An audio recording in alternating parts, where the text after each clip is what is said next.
down with BCP?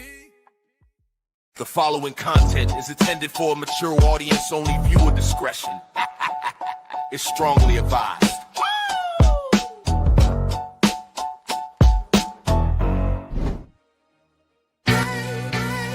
Yeah. To the tune of OPP, minority by nature. No time for idle chitter chat and petty iterations. Teaming to me exponentially like I'm Barack's inauguration. Erratic calculations, nah, I runs the infinite. Only way I slow me down is with some calcing by a limit. They might no longer show the work, the answer self-evident. Some truth should be proclaimed in the Declaration of Independence. Things not instantaneous can be approximated by adding up our changes till everything integrated. Word to my partners in calculus. Yo, you What, down no with super BCP? Yeah, you know me. You down with BCP? Yeah, you know me. Integral, grind exponential. You down with BCP? That's the way we rotate radiannually. You down with BCP? Down with BCP? You down with BCP? You down with BCP? That's the way we do things limitlessly. Yeah. You down with BCP? Yeah, you know me. You down with BCP? Let's blow. Switch the flow. Shift the tempo.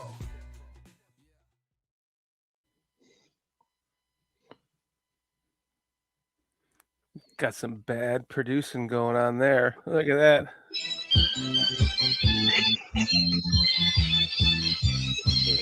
You're the bad producer.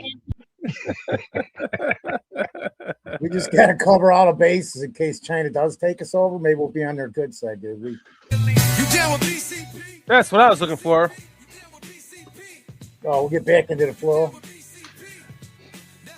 How about that, Peach? I don't know, man. I thought you was having a seizure or something, bro. I was trying to figure out what's going on.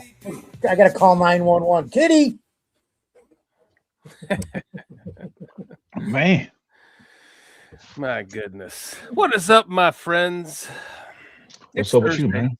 Hey, it's just Thursday. Hey, I like that shirt, bro. Okay. Thank you. You know, can I be honest with you about this shirt then? No. All right, fuck you guys. Yep. Just say thank you and let's let it go, bro. No, I gotta give you the backstory. I know I just gotta give you the backstory. No, I think you'll appreciate it. So, most people know I own Falcons season tickets because they are very, very, very cheap. And if I want to go to a game, the food and drinks it's very, very, very cheap. And when the Bears come in, I get a boatload of people together. We go to the games. And hopefully one day it would take the Bears to be a wild card team or the Falcons to have a better record. But, they play here in the playoffs, and I get to go to a playoffs game. So they have a bunch of great perks by being a Falcons owner. They give you all kinds of shit. For example, you can choose from things that you want too.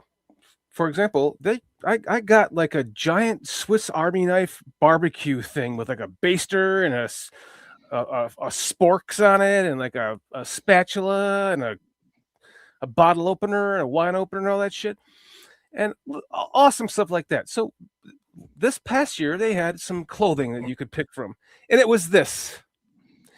And there was a bunch of things, and I chose this, and I chose another one for my wife, but it had a Falcons tag on it. And my wife, she bought some Bears iron-ons. That's the wrong one.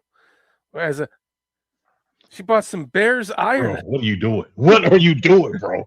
What are you doing? So she ironed on the Bears tag over the Falcons tag, and now this is my Bears shirt. So that's the story behind this fucking shirt.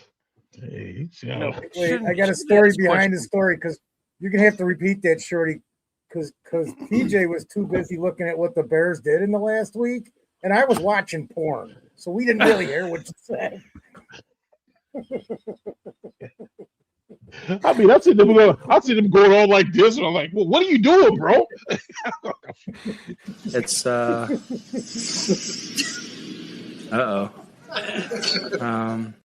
Like as soon as I started doing this, you're like, oh, porn. I lost track, and I know PJ he's going, oh man, I don't even know what the Bears did this week. I better look it up real quick. So he's like on his phone. And I'm over here, and he's doing that. And I'm like, fuck it, I'm going to turn some porn on. And so we didn't hear it. We missed your whole story, dude. Sorry. What'd you say? Jeez. Yeah, my only thing I heard was my wife, and next thing I know, I see this. I'm like, what? Well, since Foster was watching porn, let me explain it again, PJ. So That's what led me to the porn was this. I didn't hear what you were saying, but I saw you doing this. Oh my goodness. I love you guys, man. Maybe too much. Maybe, no super chats? maybe a little too much, guys. Just trying to show Like you. to stroke my pussy, darling. Look at this over here.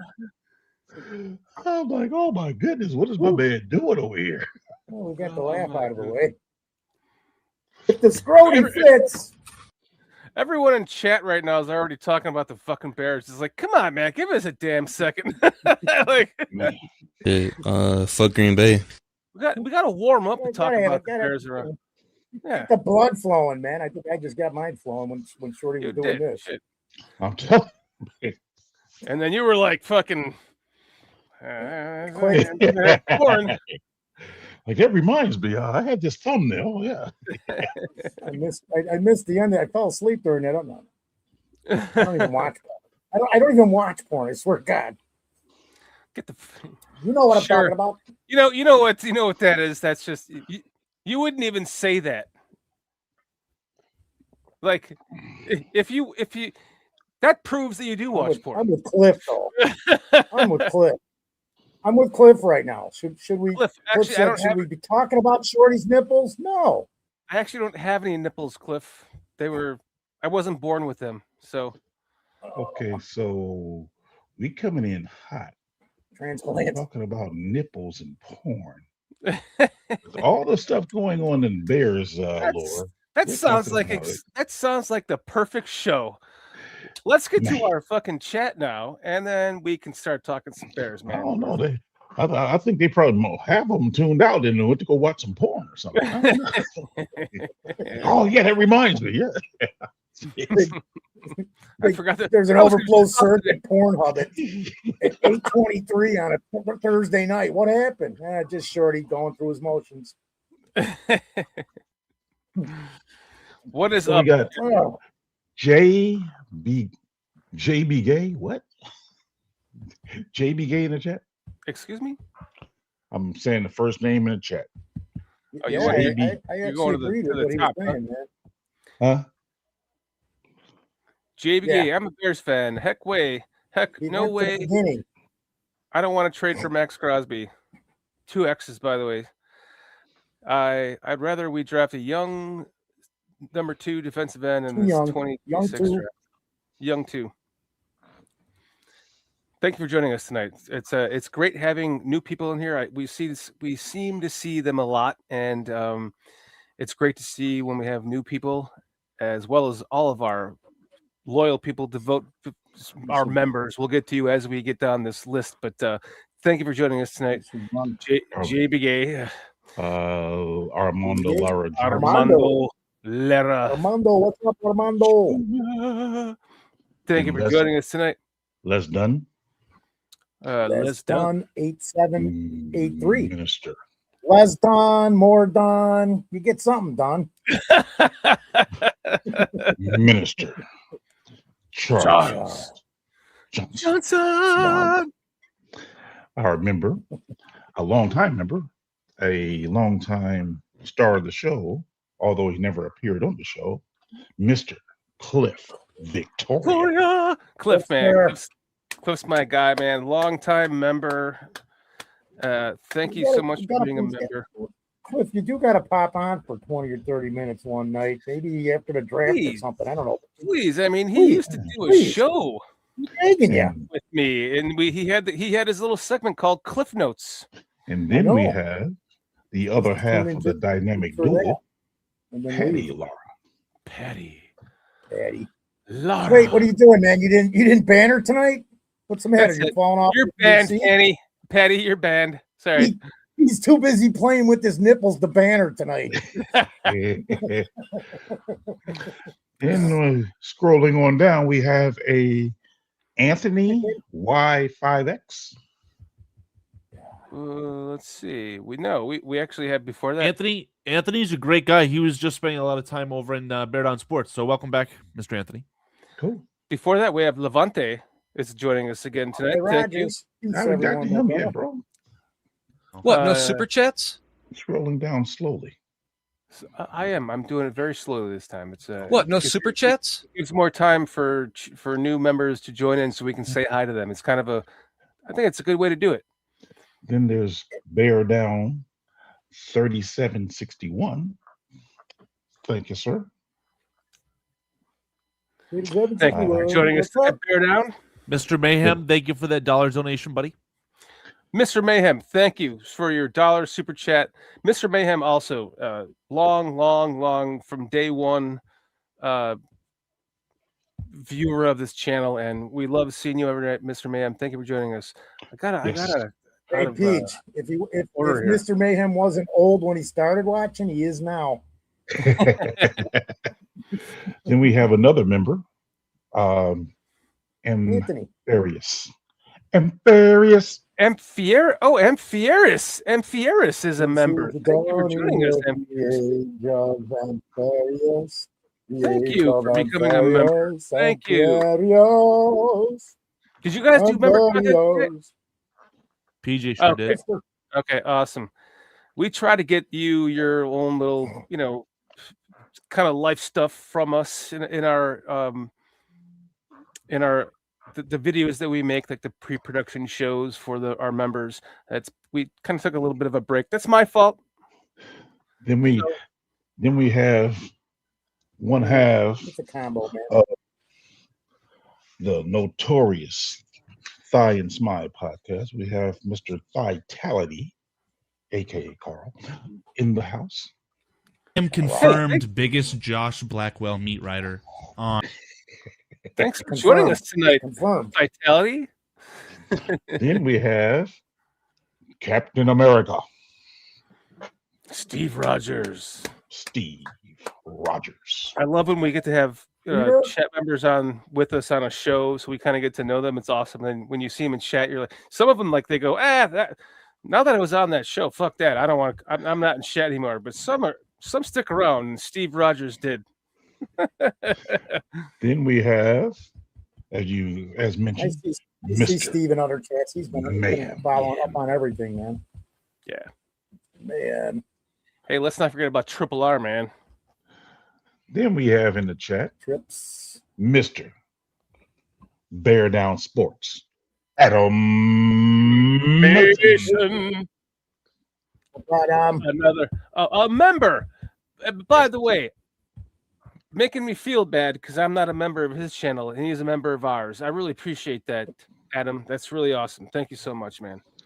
Means a lot. Coming up next is Vizzo Joe.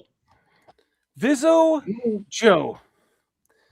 Saw him in a recent chat, and he thought that Carl somehow banned him or something. So I was like, "What happened to you?" Like, what? He's like, "Well, Carl banned me." And I talked to Carl. I was like, "No, did not ban you. I don't. Somehow it must. Maybe it was like a Patty Lara thing where I screwed that up somehow, and maybe I did it. I apologize. It was a total accident because I'm Maybe like, it was absolutely. I'm blame that all on Corey. I'm looking at I've got a bunch of stuff going on here, guys, and sometimes maybe it was Shorty in that shirt. it could have been the shirt. Jeez, what are you doing now, man? Oh wait, click. There's my porn again. Next coming up is Triple Oh yeah, R. because wait, real quick, we don't ban anybody, man. Hardly anybody. It takes a lot to get Oh God, to get a timeout from us, and it's usually never not a ban. It's nearly impossible. A timeout, and it's a temp thing. It's not that hard. It's not that hard. Let's be clear here. It's not that hard to get banned. Coming here being disrespectful, you will get banned. That's true. It's not that hard.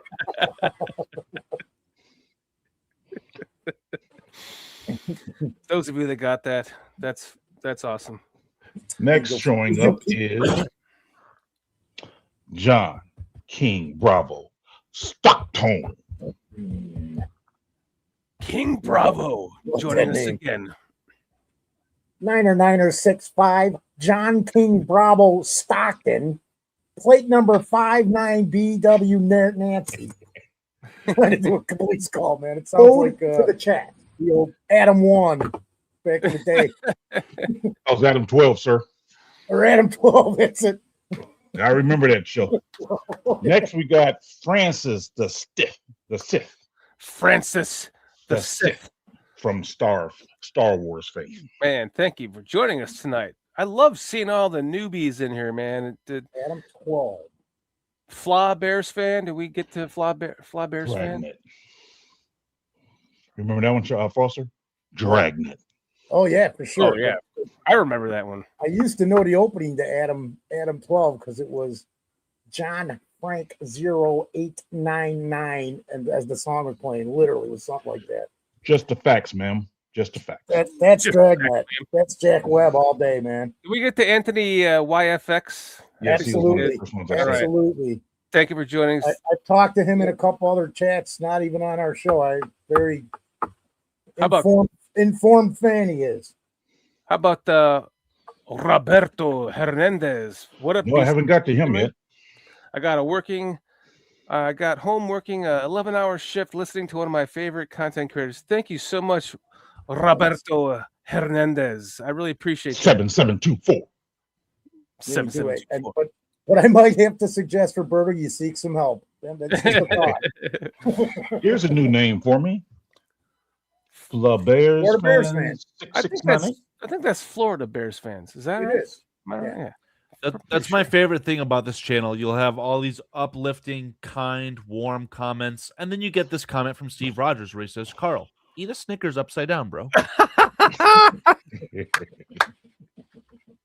That's why Steve's around, man. Gotta have him. Love it. One of my favorite names in the chat. Alex is my name.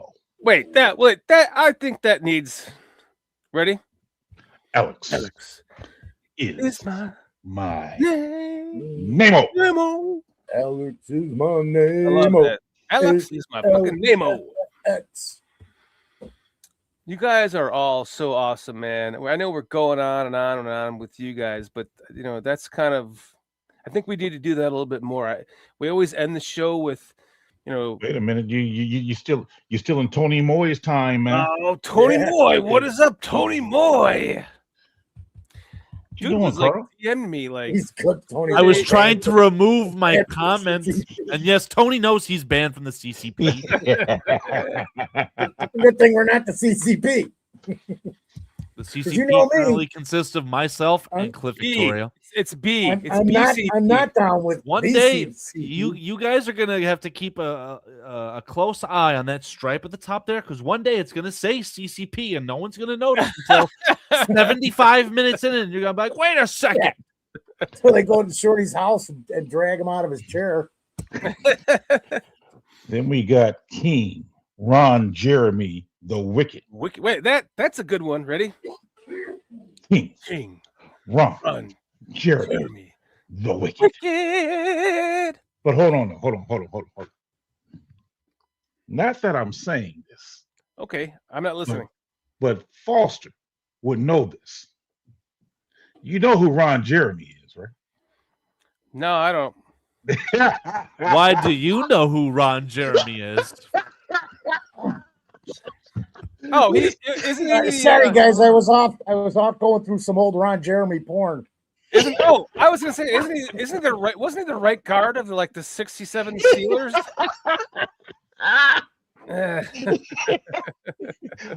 And they came in right on time with the show we having tonight. A little more to do with you predestined it when we started talking about porn all the way, man. It just figures that he would be in the chat tonight. I mean, there's no, it's a even God can laugh. Right on in. Yeah, love it. Let's get to it. We got a bunch more. Go ahead. You done? We got Mr. Kids. Man, Mr. Kids, the Canuck, joining us tonight. Kids, the Canuck. Love Keds, man. Appreciate you, Kids, man. Thanks for plopping in. Then we have STC Scott joining us. Great to STC see you Scott. again, my friend. Courtney Crosby, just found you guys. Glad to be here. Wow, thank you, Courtney. Courtney Crosby. Wait, let's do that. Courtney Crosby. 1615. 1-5. No affiliation with everyone's favorite There one. you And we have. That's it. Is that There's- it? Unless Did you one get more the newbie Sid? pops in right now, we're ready to go. Did You you guys get the ready? All right. Sid? Did you guys say All this? right. The Sid or the Stiv? The Sid? I literally went through every name. Sir. Every name, yeah. I got them all. Actually, think I about don't doing fish and spaghetti. Nope. Wait, what? What is he gonna have? Spaghetti, motherfucker, spaghetti. Yeah. Spaghetti with the sauce. You don't have spaghetti without the sauce. That's a fact. God, I love you. That's People a fact. are drilled over and over and over and over and over and over. This That's is what your she said. assignment. You do this.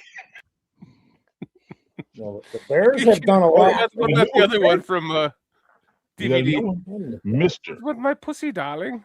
Benjamin Williams. Atmos hops in right at the last second before we get going.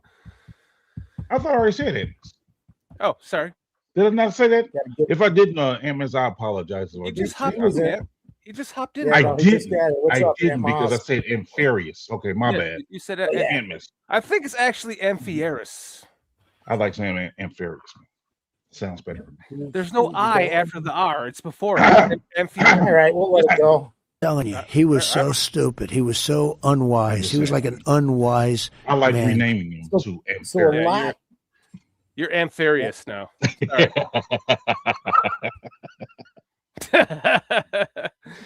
So yes, thank you all for joining us tonight. Appreciate it. Being in the all season and you guys spending your Thursday night with us. It's Not literally. Not literally. not literally. No, But thank but you. it is an honor, and You'd I think love- there'd be something better to do on a Thursday night, but I don't know. I want to say to Courtney Crosby, sit back, relax, enjoy this show because this is how we start off every week. We like to have fun on this show, and for everyone that's new to this, just understand this: the beginning of this show is we get all lubed up, right? And now the show. Go back into porn mode, Peach. Whoa. Speaking of Whoa. lubed up, any words for Courtney Cronin, Dan? Any words for Whoa. Courtney Cronin? No, that has Gotta nothing get- to do with Gotta that. get Oh, some 'cause we're type of married. sexual Oh, suit 'cause suit we're going here right married. away, before we get too No. far into Is the it because show. we're married? It had nothing to do with that. I was talking to a female, DJ laughs because he knows what I'm talking a about. newbie. That's all. What is We that? are here to have fun. Sit back, relax. We're gonna start talking Bears now, and hope all you newbies that are here That's right, tonight. Zappa Mateo, you're not a newbie, but good to see you again tonight. Enjoy whatever the hell we're about to start talking about, which is The last Baby everything oil. that's happened in the last week. Yes. What's I mean, there's so much. somebody crap going started. Somebody started. Well, that's what we got Carl for. Baby oil? Anyone? Okay, Baby well- oil? Baby No, oil. did he? Baby oil's good. Baby oil's good. Good night, everybody. Well, I mean, I told See you you later, you guys Buster. it's like that. Okay, I see. Yeah, I'm in block mode right now. I mean, here Let's go. you could go through it Check like myself this. But out. since like Dahlman retired, and since last week we've gotten a center, Bradbury signed. So let's stop right there. Not as good. Do What do you you guys guys- want the departures on the screen? Here, you just keep talking. Just keep talking. Let's go one by one. You started off with a Bradbury there, Foster. Quick, What do you- just quick, because everybody's heard all this stuff. We'll do a minute or two each on each guy. That's all. Go ahead. So my thoughts about Bradbury. I was not impressed with him when he was in Minnesota. Right. I think he did okay in New England last year, but I guess the silver lining for me is him and Tooney played together in college. That's my thoughts. That's all true. Real quick, I don't know what you know, Dan, but real quick. So I was not impressed with him in Minnesota. Maybe the last season, the end of the last season. I was gonna say that. Thank you. Took And the words out of then- my mouth, so And I'm then not last say year in that New thing. England, and I'll just go on the Super Bowl, because when we got him, that was like one of the first things I did. You know, like between him and Kobe, I looked at some stuff in the Super Bowl, and during the Super Bowl, he was not the problem with the offensive line.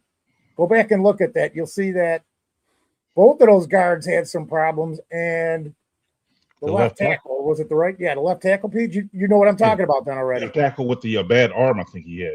Yeah. I'm just saying. So he's 30, going on 31. He could be at the top of his career right now, just by the way he did play the last year and a half, we'll say. Yeah. Good time to bring him in at a low budget signing and draft a center to learn, because this guy, hopefully he'll be sandwiched between Tooney and Jackson, and those are two good guys to be standing around you when you're working on the offensive line. And bring in the kid that's going to replace him on a draft contract. There's some centers in this draft. I think we can do that this year. Here's the thing. The Bears, I just put this in chat. They're kind of forced to we got shafted with. You're talking about Bradbury, right? Well, I'm talking about everything. I just want to finish the Bradbury stuff. Yeah, but we got shafted with Dahlman, so we had to go get Bradbury. He's 30 years old. He's what, is there 2 years on his contract left or something? I think he's only one. Okay, I think he signed a 2-year with 1 year. I'm mixed, because I want the quarterback center exchange to be something that lasts for a decade. Like if only Olin Kreutz could have had a quarterback instead of the other way around. And I don't want to. We need this quarterback to have the center bond that is needed, for a quarterback like him, or maybe not. I could be wrong about that. Like maybe he doesn't. Maybe he can keep doing this with different centers and shit. But my overall, it's how quick can he pick up the system, and he should be able to. I mean, you think, Peach? Right. So the center has to keep relearning shit. Let me just finish my thought though, Peach. Is that I think that they are just forced, because they know this contract for Caleb is coming up, that they're. I'm just worried about them doing they're just gonna. I'm not worried, but they are kind of forced into these 1 year, 2 year deals with these guys to plug holes and shit and get a good season out of them, and hopefully they can draft with the new staff that we all believe in to get the right players. Go ahead, Peach. No, I was just going to say, I think to piggyback what you're saying, Bradbury is probably a placeholder until Newman becomes ready, because Newman's first time playing center was preseason last year. So I think that's who they want to be their center eventually. Interesting. I think. Well, I just. So who you got replacing Tooney if he leaves in a year or two? Well, hopefully we can go get James Daniels, but no, I think this hopefully is. We get a 35-year-old James because Daniels. Now you're not gonna spend that. You're not gonna get a tackle. You're not gonna take a high tackle. You're gonna go defense, and that's why I just think this is the opportunity to get your center on a rookie deal. What did Linderbaum just sign for? 88 amount. I'm just saying. So this is the opportunity to do something like that. Newman's, because you don't know how long is Tooney going to play. I'm just saying. They can't get him in a wheelchair. Hey, I want you to look at what Adam Mason just said to you, Foster. Well, that's Adam Down Sports. Newman will not be our center of the future. This is fan fiction, fun dream. Newman is a career backup guard. And I think I agree with all that, except I think that he's going to end up taking the left guard spot. I think that begs the question, though. Are we homers? Yeah. We did this like 2 years ago, dude. We had this whole homer conversation. Wait, I want to have a direct conversation with Dan right now, because Foster, I think you know this. Luke Newman looked really good in preseason against the Kansas City Chiefs at left guard, just like Tyson Bagent did at quarterback in preseason. Yep. And I was told by a certain host on this show that a certain backup quarterback of the Chicago Bears is worth a second-round pick because of how good he looks in preseason. So are we going to dismiss Luke Newman for the exact same evaluation here, bud? Huh? Well, he played one pretty good game this year. 1.5. So did Tyson Bagent. Like one preseason game. No, during the season, Newman played. For what? I don't know if he did. Yes, he did. He played, I think, right guard. Right guard for half a game, I believe. And a game and a half. He played half. He played half the game and the next game. No, I think he played half a game and then the better part of a quarter. Come on, Adam, back me up. It don't matter. He played a game and a half. It don't matter. So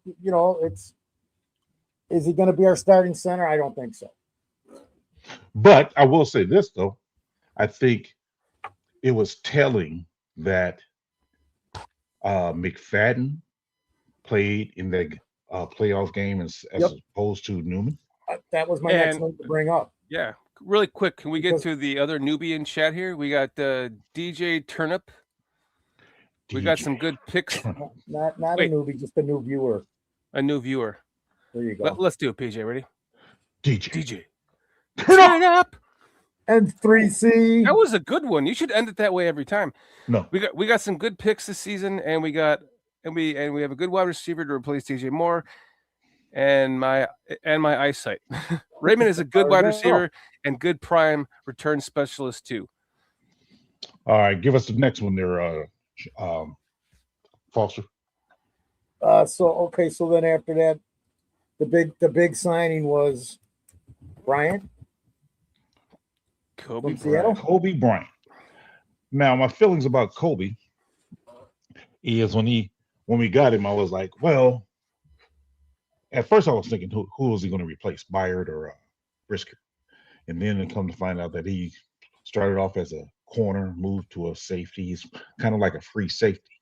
So I'm like, well, if the Bears going 6 years younger at the free safety position, although I like Byard, I really did, I guess I can deal with him replacing him because he's 6 years younger. So I was kind of on the fence. The other part of that I'll save till when we talk about the departures. Go ahead. Who's next? Foster? I have a question, but I'm writing it down. So you go ahead. John King. What? No super chats? John King Bravo Stocktone $2 super chat. Jake Slaughter in the third, or get him late in the second. I could agree with that. If Thank you. That first pick goes right. Wait, thank you, King Bravo. Yeah, absolutely. Thank you for your $2 super chat donation. Jake Slaughter in the third round, or get him late in the late second round. That the sweet spot is the second and third round. We got to live there. Go ahead. No, so like with Coby, Page, I'm like this.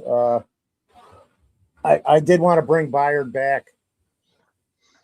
And the contract he signed, I thought we could have too. I don't know why. So, but whatever. So they want to go younger and faster. I can understand that. This could be a great pickup. I just have to see it. I mean, we saw what if you saw any of his highlights during the season, the guy, it appears that we've got another great player in our midst. But I got to see it. I got to see it with the Bears. I just got to see it. Byard, I knew what we had, and I just hopefully this will work out well. I think it's a step forward going with the youth and the speed. Time will tell. Everything that you said made me think. Like, can the owners keep?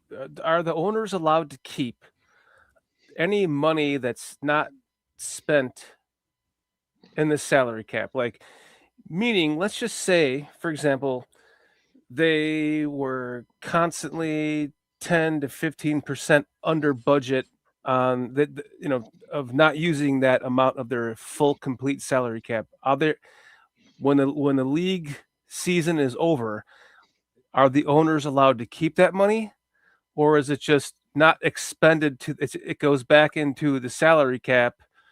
It does roll over. It rolls over to the team or back into the pot that it came from. Adam Mason, if you're out there. So this is something. Carl?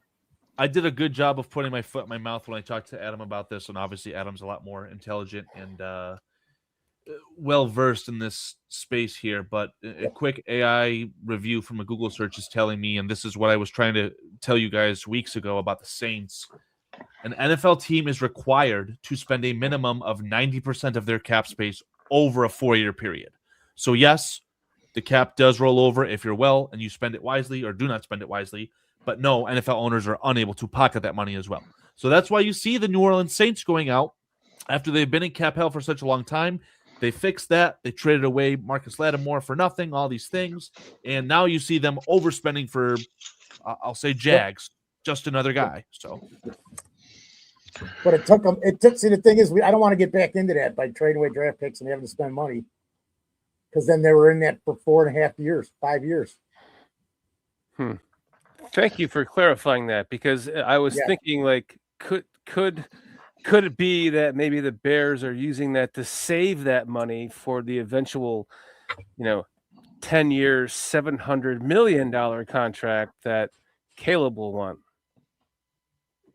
In the event that that's what it can play into it, because you're carrying the money over. But once that thing's signed, man, it's going to be 10 years, $70 million. What if he says fuck Chicago? They better win the Super Bowl with them. He could still say fuck you, Chicago. I know. Believe me, I know. So, and then we brought back because we signed Bush, but I mean we got Bush. DeMarco Jackson. Go ahead. Before we go there, can I make a comment about the safety position real quick? Please do. I'm just going to comb my beard while you do that. I'm a little bit disappointed, though, for the price we got Coby Bryant at, $13 million per.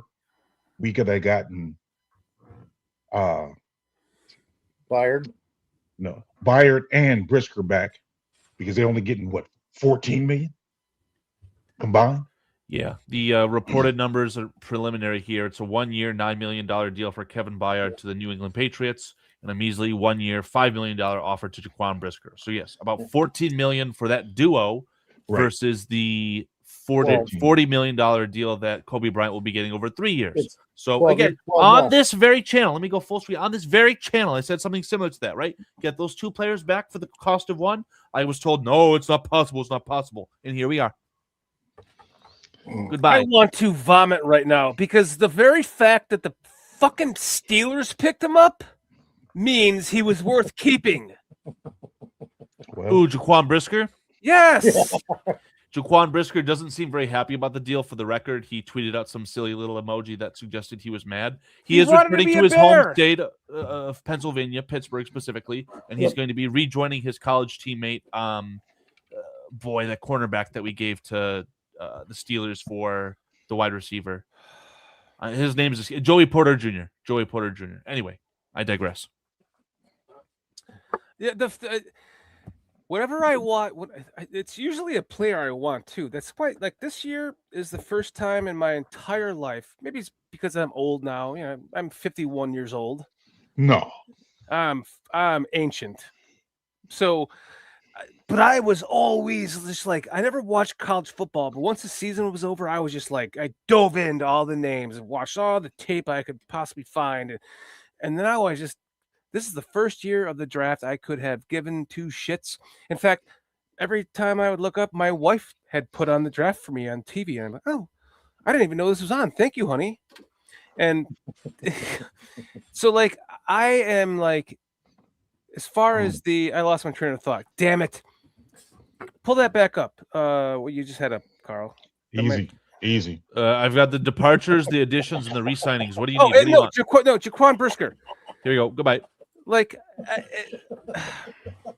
I can't understand.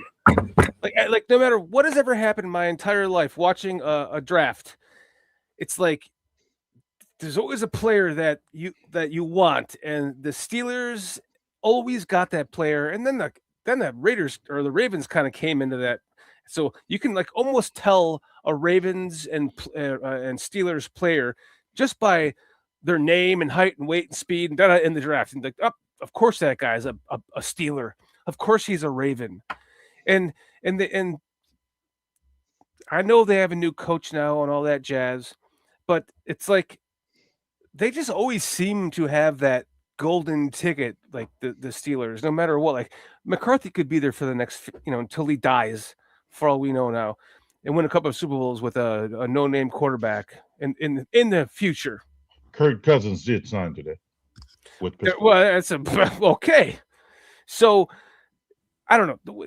The Steelers and the Ravens are just two teams. I'm like, well, if they want that player, then shit, so do I. But if they're willing to give up that player, I don't want them. And it's worked out that way. Every time we've taken a player from them in a trade or a free agent signing, it just has not worked out. And because they don't, for whatever reason, they have the ability to evaluate that talent in such a way that it's just been kind of impressive. So the fucking fact that they went and got Jaquan Brisker, to me, says we should have kept him. Jaquan Brisker, tell me what was so wrong about you. Put him on the line, he gets sacks. 8 out of 10 times. Injury prone, but I played all last year. First time, but also in the final year of his contract, right? Which is usually what happens, and then he's injured. I guess I look at it like I agree with what the super chat saying here from John King Bravo Stockton. Brisk is from Pitt, and Brian is a huge upgrade. I agree. Oh, well said. Thank you for your $2 super chat, King Bravo. Well said. I agree that Brian is an upgrade over Brisker. However, the point I was making is if you have Brisker and Byard, because Brian is not an upgrade over Byard because Byard was an all-pro. Brian wasn't. So if you have Byard and Brisker for relatively the same price as Brian alone, it's not an upgrade. And on top of that, I would then also use a draft pick, maybe the third, fourth round, on a safety to bring up behind him because of Brisker's history. So that's the point I'm making. I think for $5 million, he was worth bringing back. Oh, here, absolutely. Wait, Pete, Shorty, I got mine. So McCarthy, first off, and clip this too. He's going to ruin the run of great quarterback coaches with long-term thing. McCarthy will be gone in like 4 or 5 years. Watch. Clip that. And then with the I safety, feel the same way. The safety issue where we're talking about Brisker, and I'm just like this. I don't want this to be a Tremaine Edmonds signing with Bryant. That's my only concern because now there's a difference to me though, because Bryant had 2 good seasons here, and the last one was really good. Whereas if you look back, Edmonds had 1 decent season looking to the potential. I don't want to make a signing based on what I think can happen as opposed to having seen it for a season or 2 on the field. You get what I'm saying? So I just don't want this to be an Edmonds signing where in 2 years we're sitting here going, well, that didn't quite work out the way we planned. So I worry about it. You know why, Peach? Because I'm a Bears fan and I've been watching this like you for 55 freaking years. Don't you sell yourself short, Foster. You've been watching it since 1920, bro. Stop.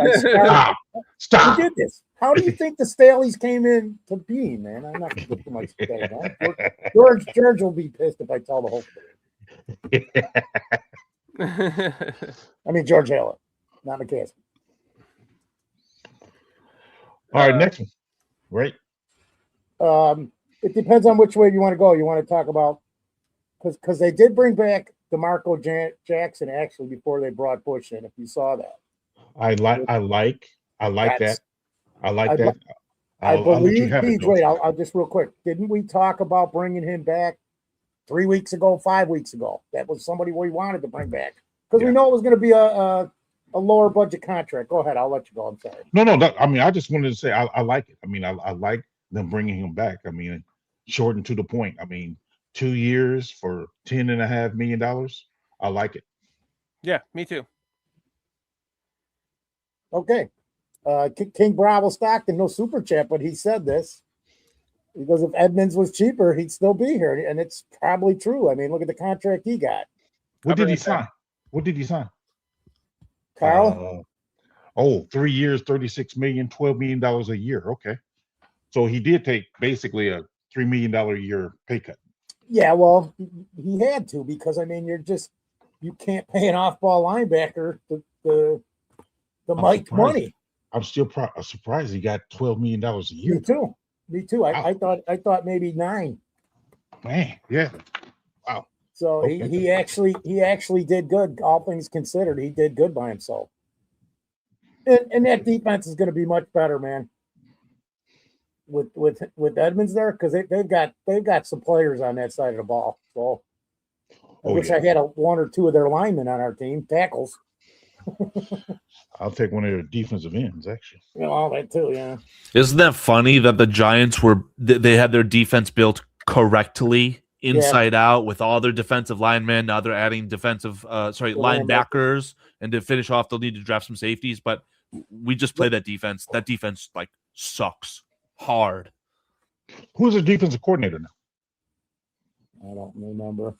Yeah, I genuinely have no idea who their defensive coordinator is. Literal Because no idea. Nagy's the offense coordinator, right? I think he's new. Didn't they have? I don't remember. I'm going to mix teams up, man. I know Nagy's the offensive coordinator, so I think John Harbaugh will do better. Even with Nagy there, he'll do better. I think he because he's John Harbaugh.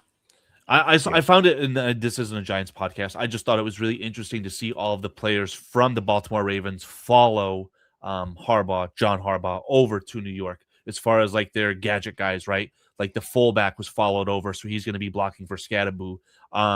There's other players whose names are escaping me. Isaiah Likely is their new big signing, their tight end. So kind of funny to see how like a player coach like that. And I feel like we might be watching Ben Johnson become a coach like that too, but hopefully he'll be with Chicago for a very long time. Yeah.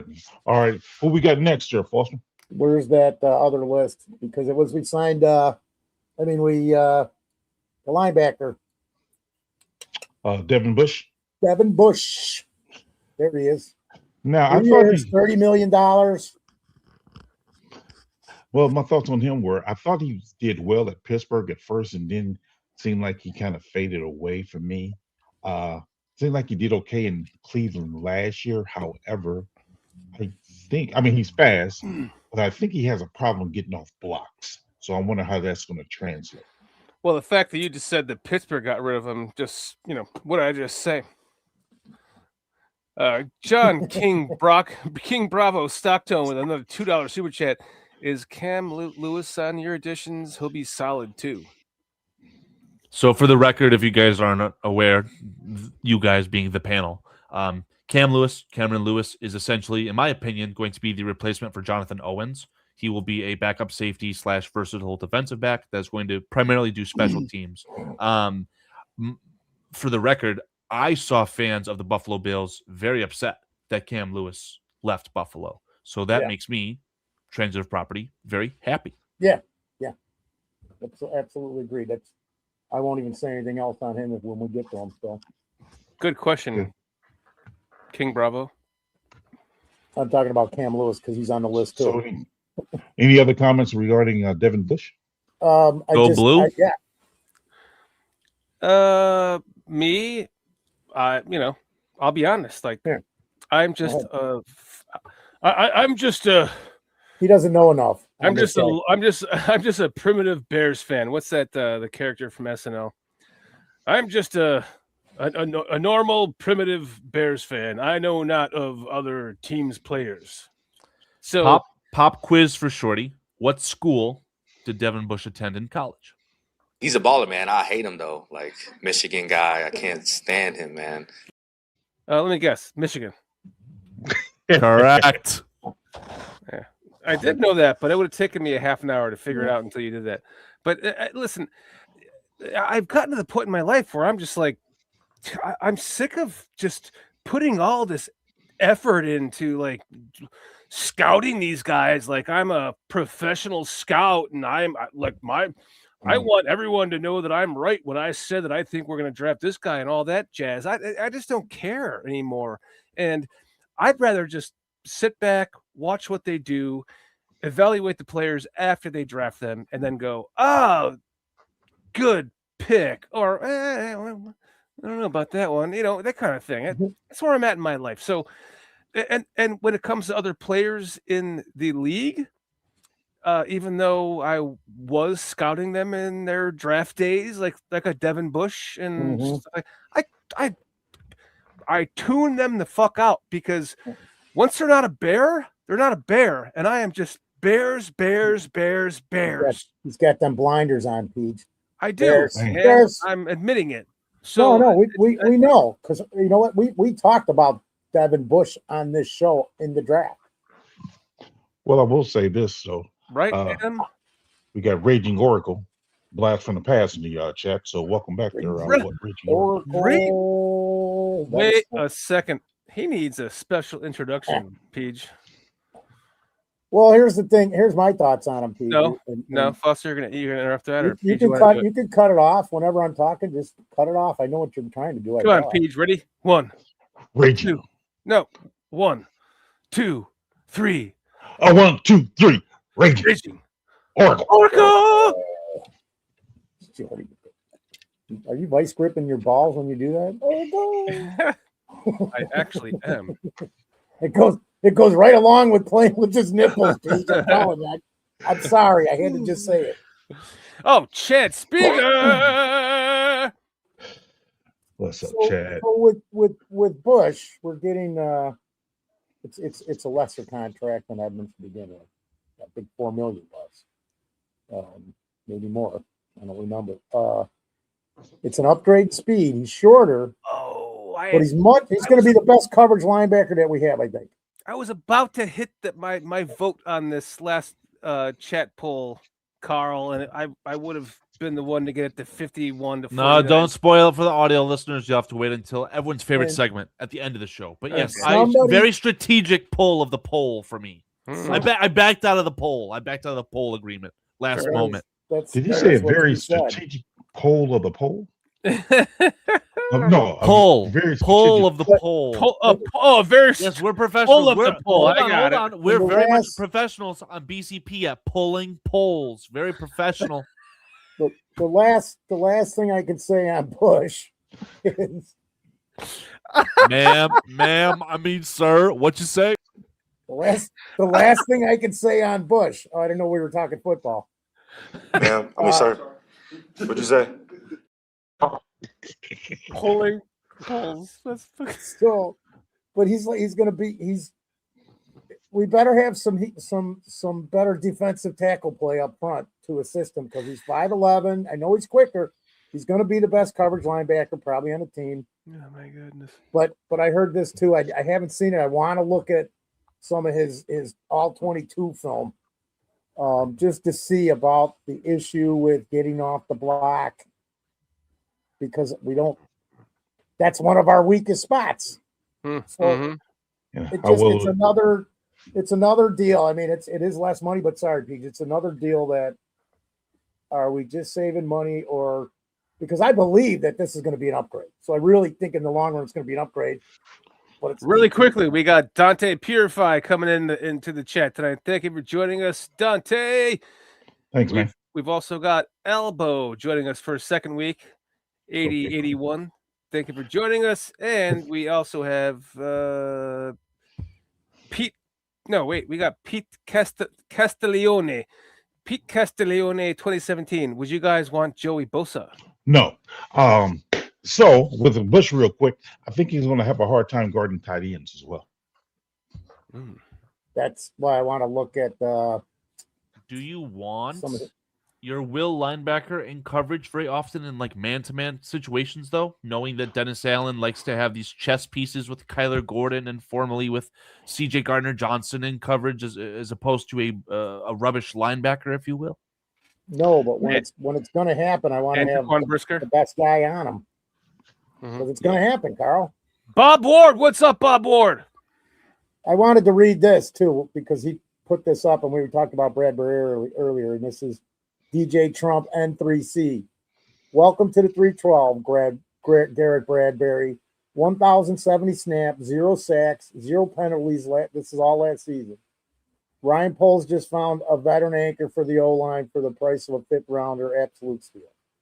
Says There's an DJ opinion. Turnup, not Trump, for the record, Mr. Foster. Oh my God. I do apologize. You blind vampire! What the hell? I didn't think vampires got blind. I'm telling you, he Are was you so low on blood? stupid. He was so unwise. He was like an unwise man. N3C. Yeah, well, sometimes I do. I actually got new glasses coming, man. I haven't gotten glasses in 3 years. Turn up. Yeah, you shouldn't need glasses, man. Just go bite some necks, dude. When You'll your be fucking fine. eyes are You'll be 800 years fine. old, you'll need glasses too. Don't tempt him with a good time, Shorty. He needs it. Look at him. He's shriveling away. He needs to bite some necks.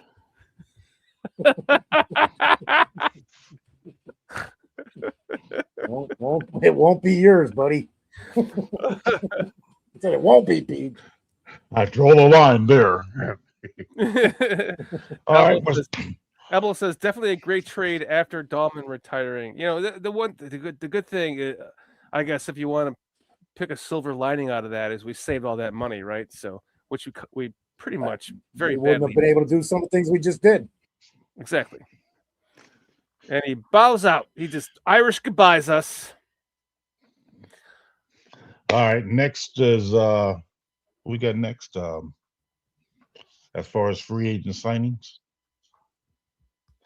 Next on the list is Khalif Raymond. Good pull, Carl. Khalif Raymond from the Detroit. We signed him for 1 year, $3 million. He's a wide receiver / punt returner. What are your thoughts on that, Shorty? Need one, so I'm happy with that. Yeah, I think it's a good price. I'll take it. $3 million. I don't know much about him. I did hear that, or I read that Jedrick Wills he was only on a 1 year deal, so he's gone. No, he's an undrafted free agent, so we can control that contract. How so? When you're an undrafted free agent, I think the team that signs you can tender you and basically keep you under their control for 2 or 3 years. Yeah, he is signed to a 26 futures contract, so he's on the team. Yeah. He's not going anywhere. But talking about Khalif Raymond. So you're talking about Khalif Raymond I was like this. Super. We've upgraded from Duvernay, and I believe we've at least definitely upgraded speed-wise from Zacchaeus. I like Zacchaeus. I just actually watched Zacchaeus' stuff the other day. I went through the whole season, and you know what? The first 6-7 games, that guy, his name was in every game, because I just did the highlights. I didn't even look at anything bad. I know people are saying he drops the balls, but this is a win-win in my deal, because it's a 2-for-1, man. This guy's multiple faceted, and he's gonna get 6-7 touchdowns, 5, 6, 7 touchdowns where they're totally unexpected. Go ahead. Just before it gets lost in translation, PJ's correct. It is a fully controlled contract for Jedrick Wills through 2027. Very cheap, very, very cheap players, non-drafted free agent. I know that draft picks, and I don't even know if this applies to undrafted players, but draft picks can earn like escalators. I think because Braxton Jones was a 5th-round pick and he started all those games, he had an escalator 1 year where he's supposed to get more money the last year of his rookie deal, all these things, even though he's only coming back on a measly $5 million. I'm sure we'll talk about that today. And then Khalif Raymond, nothing to do with Zacchaeus, in my opinion. Zacchaeus was a receiver of the football. Khalif Raymond is a punt returner. So Khalif Raymond's probably going to be the direct replacement for Devin Duvernay. And Devin Duvernay, I remember catching a ball or two in 2025 for the Chicago Bears, but definitely not more than 10. And I would expect that maybe Khalif Raymond's about that 10 to 15 catch a year type guy at most, barring injury, God forbid. I just expect some touchdowns out of those catches because just what he's done in Detroit, what I've seen in Detroit, not even what he's done, what I've seen. Well, I mean, that's where I'm at on him. As long as Jedrick Wills is a part of this team next year, I'm totally fine with that. I don't want him to be his replacement.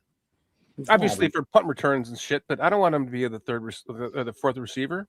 That you don't want him to be? He's going to be the third. Johnny Walker's going to be the third. Yeah, I was going to say, man, you might be surprised unless they do Johnny something Walker's going to be the draft third again. wide receiver, Shorty. Johnny Walker, yeah, I agree with Foster fully on this one. Don't they have to re-sign him though? Wasn't it just? No, I just showed you the contract. Did you go away? He's controlled. He's controlled through 2027. Fucking contract, Dan. I mean, he's as long as we do the futures, as long as we sign for futures. Oh, sorry, I'm sorry. About $1 million the next 2 years, man. He's dirt cheap. Raymond could be your 4 though. I'm just saying. I mean, he could be, but he could be wide receiver 4 on this team because they're going to stick with those 3 guys, dude. They're so young and it doesn't matter. They'll have what they need. Anybody else? Anything else on Khalif Raymond? Because there's a lot to go through, actually. You know. Nope. So we did discuss Cameron Lewis briefly when we were talking about Brisker and defensive backs. I don't know if anybody's got anything to add on that. He's a depth piece, and it's another upgraded depth, in my opinion. I think he's a replacement for Jonathan Owens, and nothing more, nothing less. Yeah. Agreed. Because we need depth, man. We've lost a lot of depth. You see how critical depth is after last year, boy. 1,000%. You also have the ability to limp along players on your practice squad, aka Jordan McFadden, and all of a sudden they start for you in playoff games. So you also have a good coaching staff, and maybe you can overcome that. Obviously, on this channel, we're going to talk about more additions, subtractions, draft picks, and then we're going to be doing like a 53-man roster prediction, right? That's a very fluid 53-man roster, and I think at the end of the day, you got to think about like your core 40. It's going to be 40 players on your roster that simply never hit free agency, practice squad, anything stupid, right? So, again, I think you have to have a very competitive 40. Real discussion is going to start to come with the next signings that you made in free agency with guys like Neville Gallimore and Kentavious Street, right? These defensive linemen who are essentially replacing Andrew Billings, Chris Williams for your 4th and 5th defensive tackle spots. This is going to, like, a guy like Kentavious Street at surface level reminds me of Tano Passigno, right? Like we had Passigno limped around in the roster last year to begin the year. He might not be here, but let's see what we got, right? Let's raise the floor, add some veterans, and see how the draft falls. I'm very hopeful that the signing of Neville Gallimore, Kentavious Street has zero impact on your ability to draft a defensive tackle at 25. Yeah. If you trade up before 25, whatever the case is, right? Can I just a quick side note though? Would you guys? Because I was thinking I would have wanted to sign Nahshon Wright for no more than 1 year, $5 million. Like he got. And everyone said he's gonna get a boatload of money. Like didn't see it.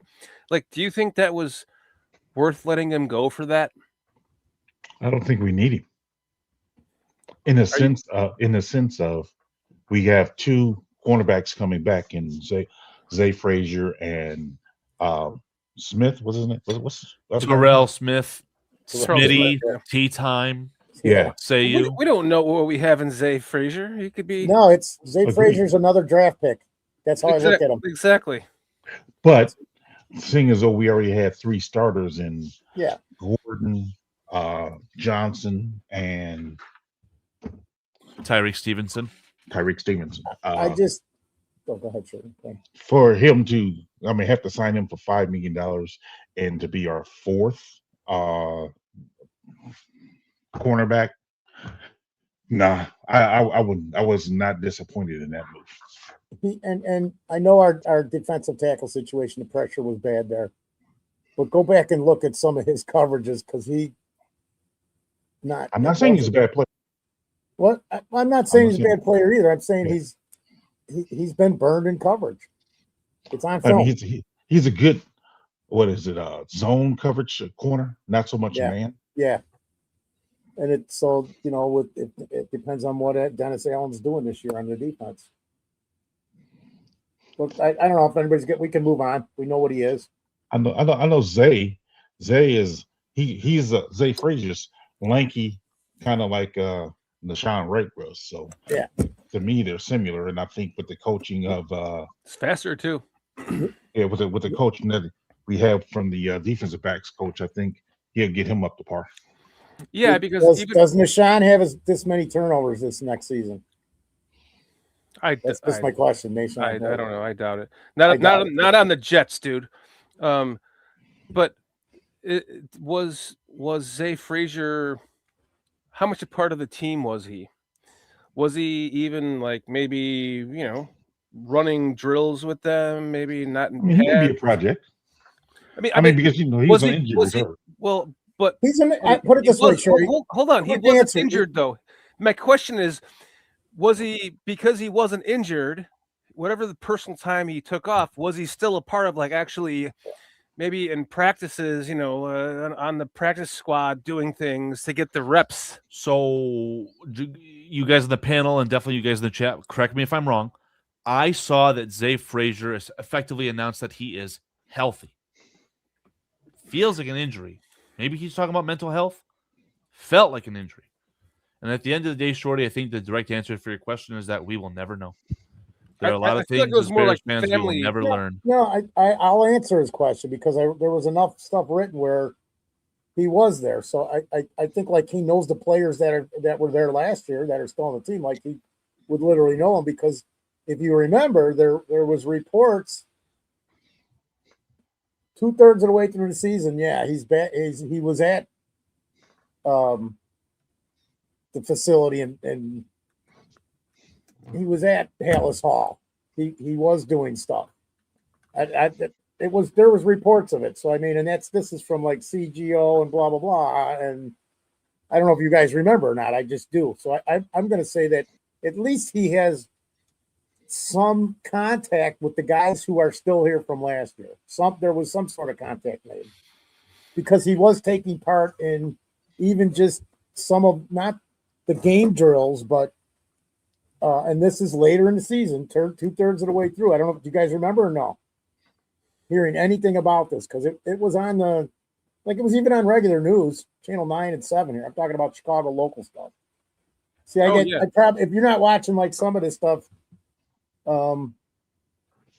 there's a whole show on Channel 9, GN Sports that goes in depth with a lot of this stuff, but I don't know if everybody's getting it on the Superstation or anybody sees it. It's on every freaking night at 10 o'clock with Jared Payton every single night.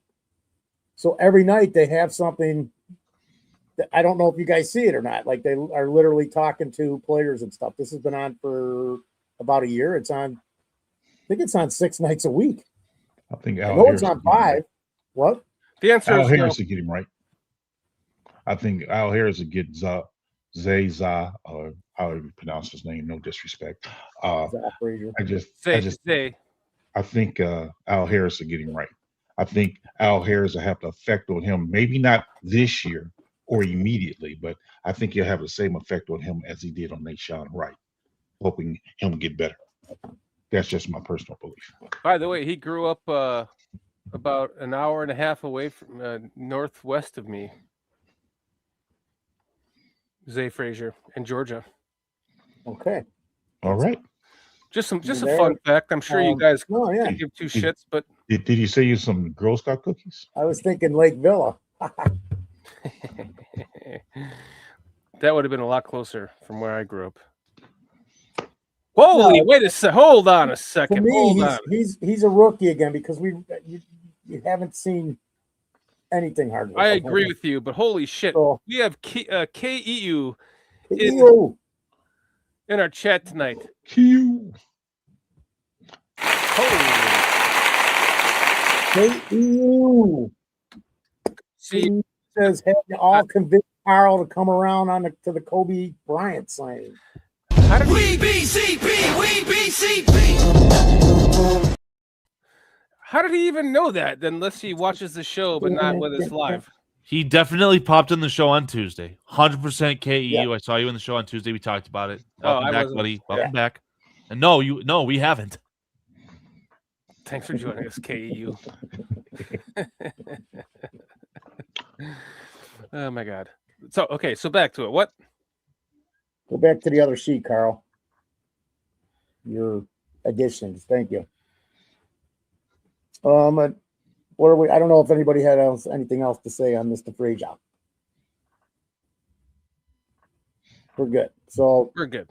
The next thing coming in was defensive tackle Neville. Why do we got to get a guy from Indianapolis, one or two every year? It's just a question.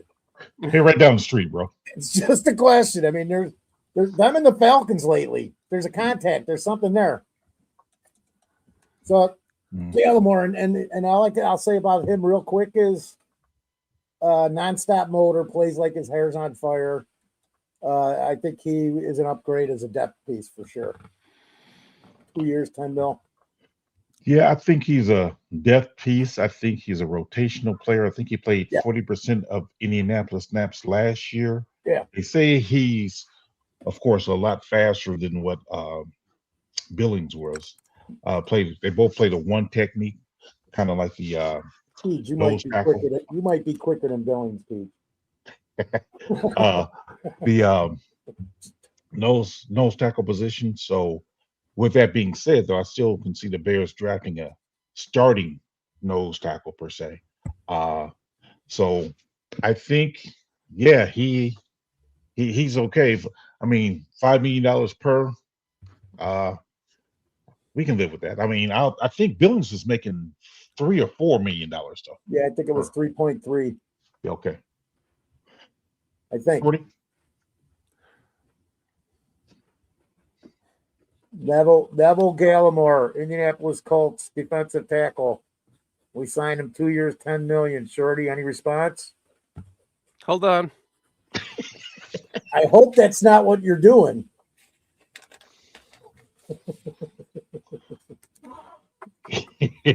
Wait.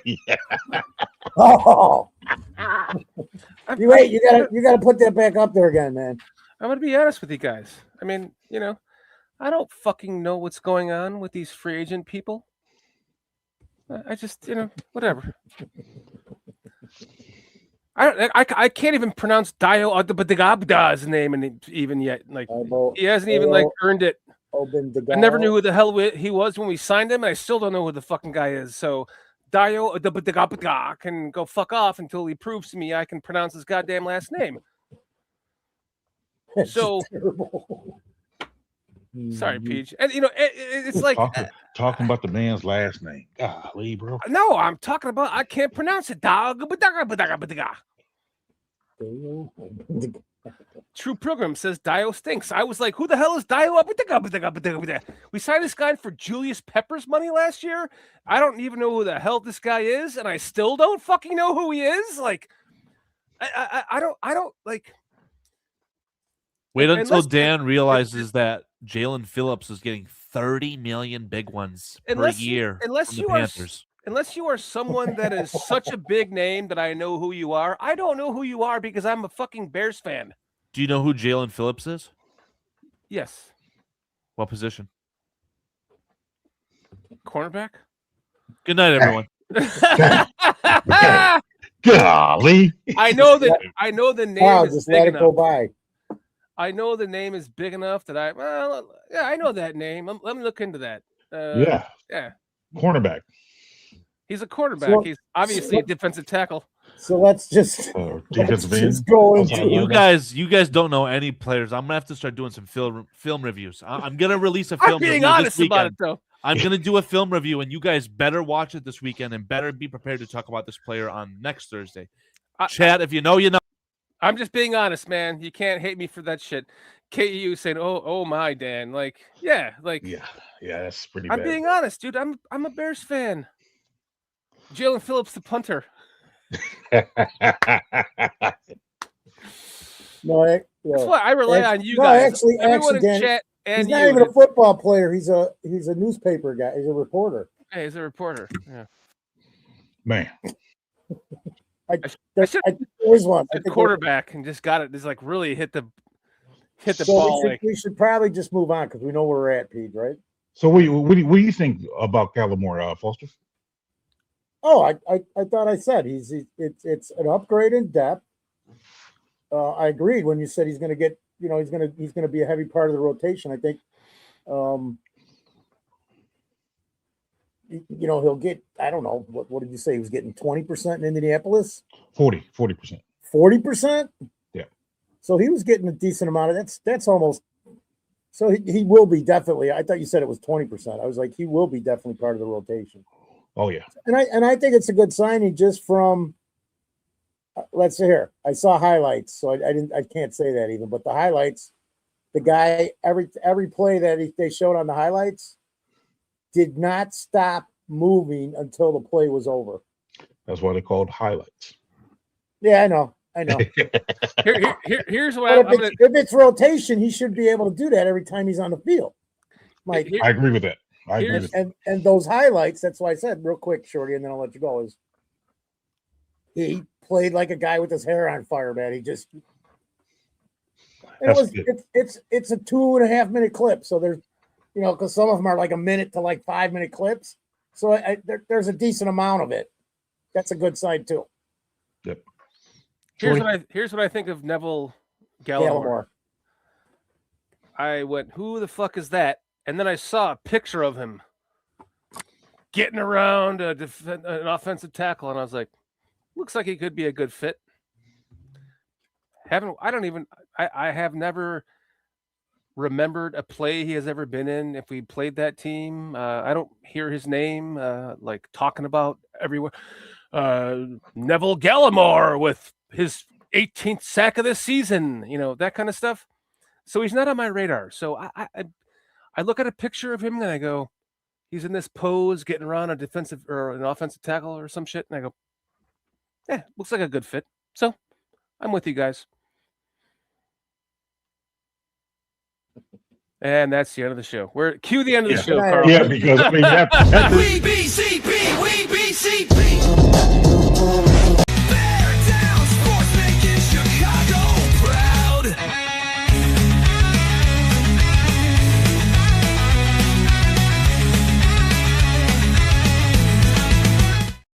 Good time to plug Adam Mason on his channel. Go check out Adam Mason. After that answer, bro. Ooh. All right. Welcome into the Adam Mason Power Hour on BCP. What am I supposed to do? Lie to you guys? Wrong show. Never. I'll lie to you guys. I come here to talk Bears. Never. Bears. Okay, Foster, who's up next? Contavia Street, defensive end. I thought they gave some numbers on the contract, but we don't have any on there. So Atlanta Falcons. He came from the Falcons. Here's another Falcons guy. Yeah. I hope the track records of the Falcons guy continue, and I would prefer an upgrade on the Colts. I'm like Shorty on this one. I know hardly nothing about this guy. I mean, I guess he's a replacement. Name. He's a replacement for Dominic Robinson, I guess. Yeah. So I'm a big name guy, like Contavia Street. I'm down. Sounds good to me. Contavia Street. That's a damn good name. Sounds beautiful, dude. I got no problem with that. They hope fit in with the Bears. Well, then why isn't Gallimore? Remember, I wonder if he's related to Willie the Wisp Gallimore. Well, also that's a good one too. I like these names. Coby Bryant's obviously a good name. Devin Bush is a really good name. Cliff Raymond. You know where he's going there, Pete. It's a pretty good name. Cameron Lewis. I like that name. Neville Gallimore is a good name. Contavia Street is a very good name. Jedrick Wills Jr. Not so much. He's a first-round pick, though. Look at him, though. No problem, Elbow. So this is where you go. If you want to know how good a name sounds, hang out with BCP on a Thursday night. Hey, I'll tell you if the guy is going to become a stud by his name. So what about Foster Covers? Hey, how about let's talk about like Kerry Wood. What a name. Covers. That's a good Kerry name. Wood's a fucking great name. Stud. Brian Urlacher, great name. Stud. Joe Montana, great name. Stud. Go on and on and on with great names. No more White Claw for you. I'm done. I'm drinking my seltzer water now. This is for Elbow 8081. Tank Johnson, good name, Chad. Light that cigarette up for me, Foster. Harry Colon. That's a good name too. Give me some more good names, chat. Ron Paulus. I loved Ron Paulus just for his fucking name. Thank you. Foster, who's that one woman that you saw in Michigan? Is her name Wilma? What's up, Games Guru? Thank you for joining us tonight. Let that one go. He's gonna get Foster busted. Yeah. Adewale Ogunleye is a good name. It comes off the tongue nice. Adewale Ogunleye. What's going on with the favorite? What's coming off of your tongue?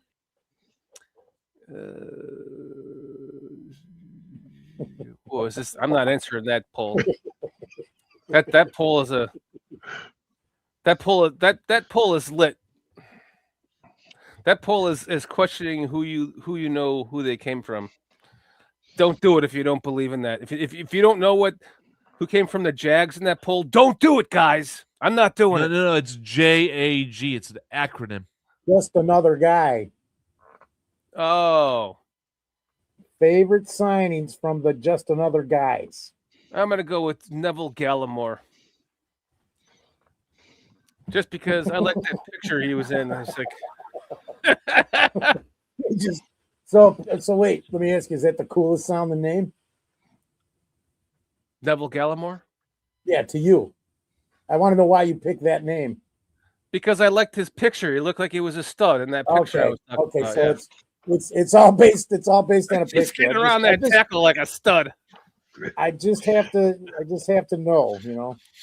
You're getting some real professional analysis here. I mean, that picture got me. Listen, we got to get all we can get, man. This is why we got Shorty's analysis, then we got the coach, and then whatever I am, I don't know the count. Raging says Dixon Cider is the best name. That's a pretty good name. Do you remember this one? No, Dixon Cider is the best name. He was like, the way he throws the ball. Wait, I thought you were doing the finger analysis, right? How long his fingers were, something like that. That was for Caleb Williams' rookie year. Dude, you paused the ball. That was right from the Chrome Dome. He reached right back in the memory bank. He's like, look at these fingers, dude. The follow through and everything. The only professional analysis you'll get from the CCP. Look at the picture. Look at his hand. Oh my God, PJ. Oh my God. And look, I have proven it's correct. You see that, you see all the poses right after a throw of his, and his hands doing this. Yeah, it has nothing to do with the quick release, his God-given ability outside of the pocket. Wrist, nothing. Dude. It's just finger length. Just finger length. Right, right, flick of the wrist. It's flick of the wrist.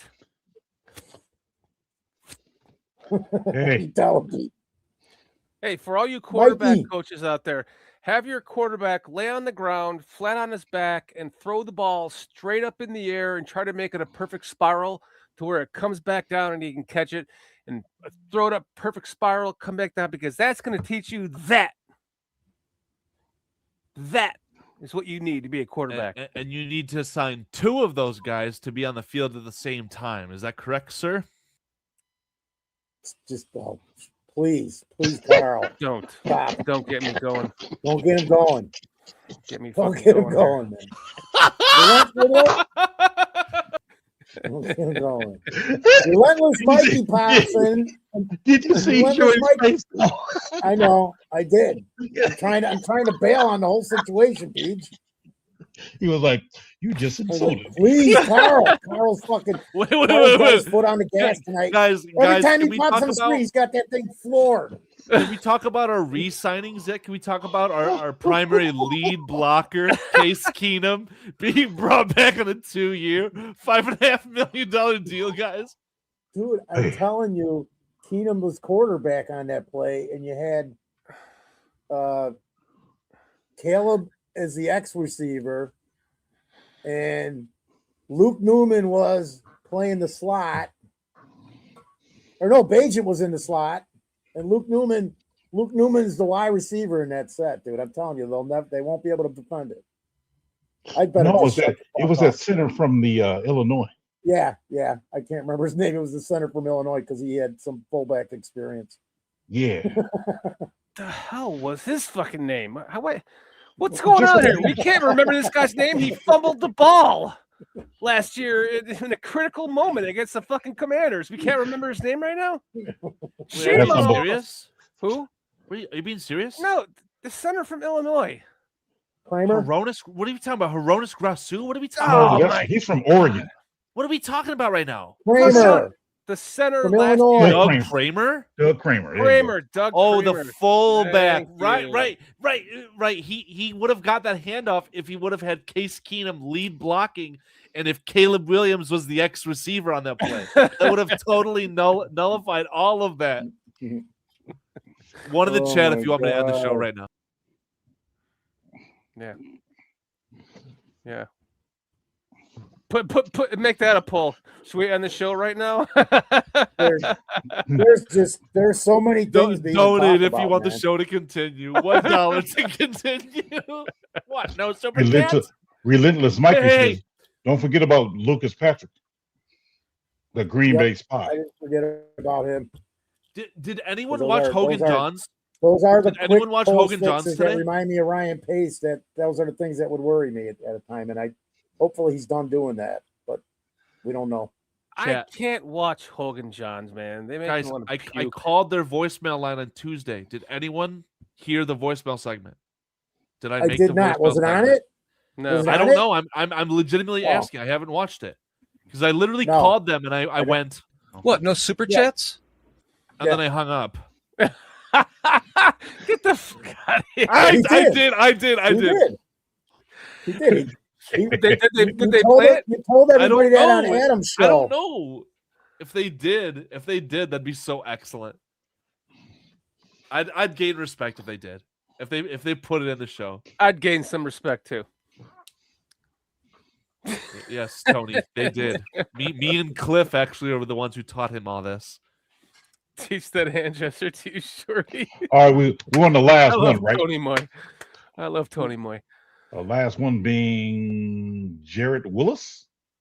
Jared Wills. You're starting left tackle. Jedrick Former Willis Jr. What Jedrick pick was he Wills, drafted? not Willis. Wills. Oh, I'm sorry. Jedrick Wills. Jedrick Wills Jr. The Cleveland worst Browns. name of He's on them the all. Browns. Coming back from an injury. A former first-round pick out of Alabama. What pick was he? 10? 12? Number 10. Holy smokes. So How many here's teams? a guy to see if go ahead, PJ. No, I was answering Shorty's question. He Oh. said how many teams won. What? No super chats? Thank you, Relentless Mikey, for your $1.99 contribution to the channel. Thank you so much. Bigger than Brisker's contract. Meaning Wills? Yeah, I believe so. Tony Moy says he's a good lottery ticket. I kind of feel that's a good way to say it, Tony Moy. I feel you're correct on that. We got a great offensive line coach and a fucking great head coach. Well, here's the my best thing. in the league. Are they going to address this left tackle situation further? Because right now we pretty much know what Braxton is. He's going to be kind of okay, and except it's facing that bull rush, man, because we've seen it for years. Mm-hmm. And then with Wills, is it Wills? It's Wills. Mm-hmm. Okay, so he's intent on coming back and proving that he was a first round draft pick. I mean, I don't know if you guys caught that from it was literally on his X.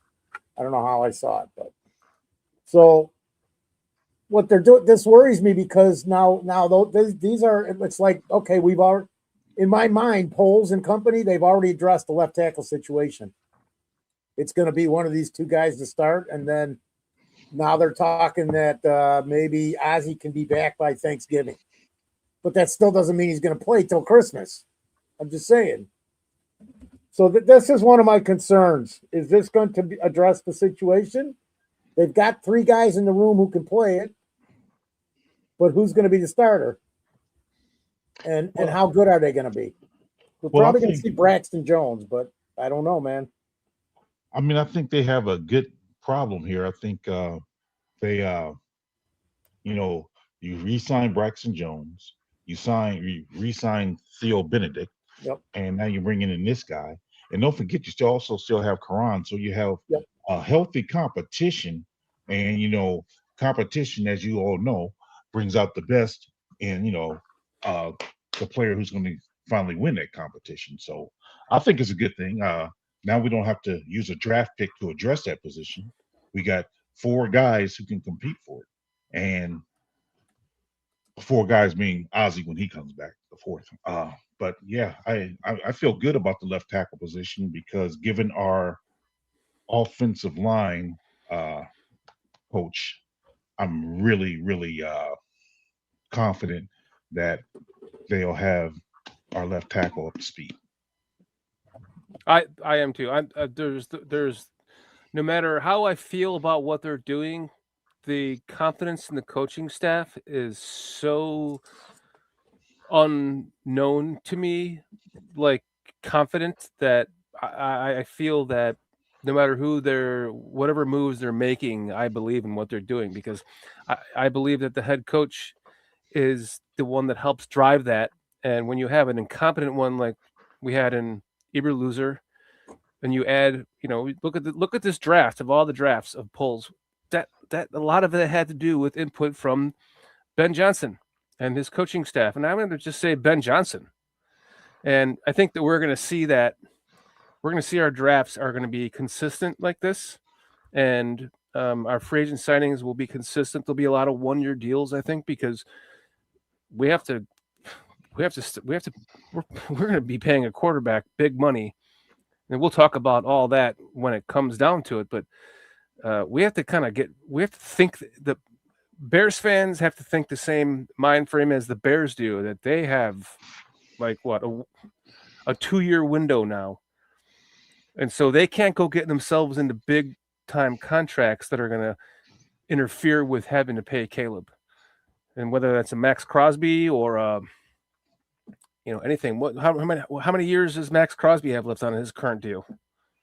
I don't know. I think it's only 2 years. Somebody correct me if I'm wrong, but I thought it was like 2 years or something like that. But that would be the window, right? You get him, hopefully you win a Super Bowl in that time frame, and then he's gone, and then you've been drafting and gaining picks instead of giving them away like Pace did. And then now we kind of get into this, I don't know if we'll ever get a fucking comp pick again, but that's kind of that's how the Patriots kind of did it. They drafted and let him go, got comp picks, drafted more, let him go, got comp picks. It was a cycle and they were lucky also enough to not have a quarterback that, just robbed their system with 15% of the cap. And by the way, Mahomes is not doing that because his deal was a lot in the beginning, but it's friendly now. And he's not coming back like, Aaron Rodgers did, being a little pussy, a little whining fucking pussy when Kirk Cousins and Jimmy Garoppolo makes more than him. Oh, I'm the best quarterback in the league. I should be. And then he gets more, even though he had 3 years left on his deal. I don't think that Caleb's going to be that type. I think he's going to be more of the Mahomes type. And whatever that deal is, it's going to be ridiculous, but I think it'll be team friendly for a while. Are you saying that out of being a fan? Hope. Well, hope, but also I just see that in his character. I don't know. His character is unique. It doesn't seem to be like that type, the type to just go all in on your team and suck up all the money so that you can't win games. And he's going to have his own investments, which he already does. And he already has NIL money and all that. He came into the league with $20+ million to begin with. And that's already become an investment and so on and so forth. Crosby's contract is on the screen. Whoa. $35 million? Goodness gracious. Yeah, I'll say a hard pass on that. Fuck that. I'll say a hard pass on that one there. Yeah, I'll pass. But I will say this though. I will say that according to, with the conversation regarding Caleb, I honestly think Caleb's going to go for the gusto. Give me it all. I'm calling. No, really. Well, let me finish. Hold on. No, I was going to say I think he's going to be league MVP this year. That might add to your. I'm just saying. I think he's going to go for it all. And honestly, I don't blame any player in the NFL for getting as much money as they can get because they're the average career of an NFL player is 3 years. So get what you can when you can. I get it. I mean, I have problems with one player getting more than 10%, but because that rule is not in play, as a player, get what you can, bro, because you don't know how long you're going to be there. You really don't.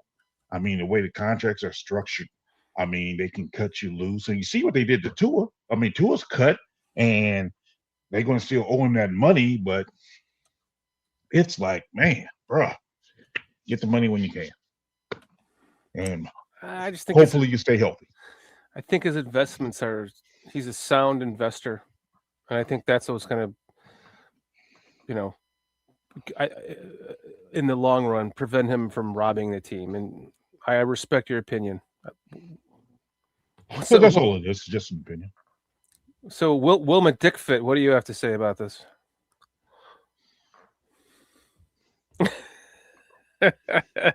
Did you change your name, or did Carl do that on you? Carl did that. Carl did that. I do not accept that slander. That was Foster's choice. No, we know you did it. I know you did it because you said it earlier. Will it fit though, Foster? Will it fit? I'm not responding to any of this. I'm still on Jedrick Wills Jr. and the left tackle situation. I think it'll fit there. So it's going to be it's a competition between Wills and Braxton Jones, at least to start right now. Even on Carl's poll, I looked at him going, Whoa. I might have to end the show right now, Foster. That's assault. Somebody figured it out. Foster didn't. It went right where Foster said. Foster, I will need you to watch your words there, sir. You need to watch your words there. Hey. Could you kindly respectfully change your name to something more suiting for this show? They won't let me do it.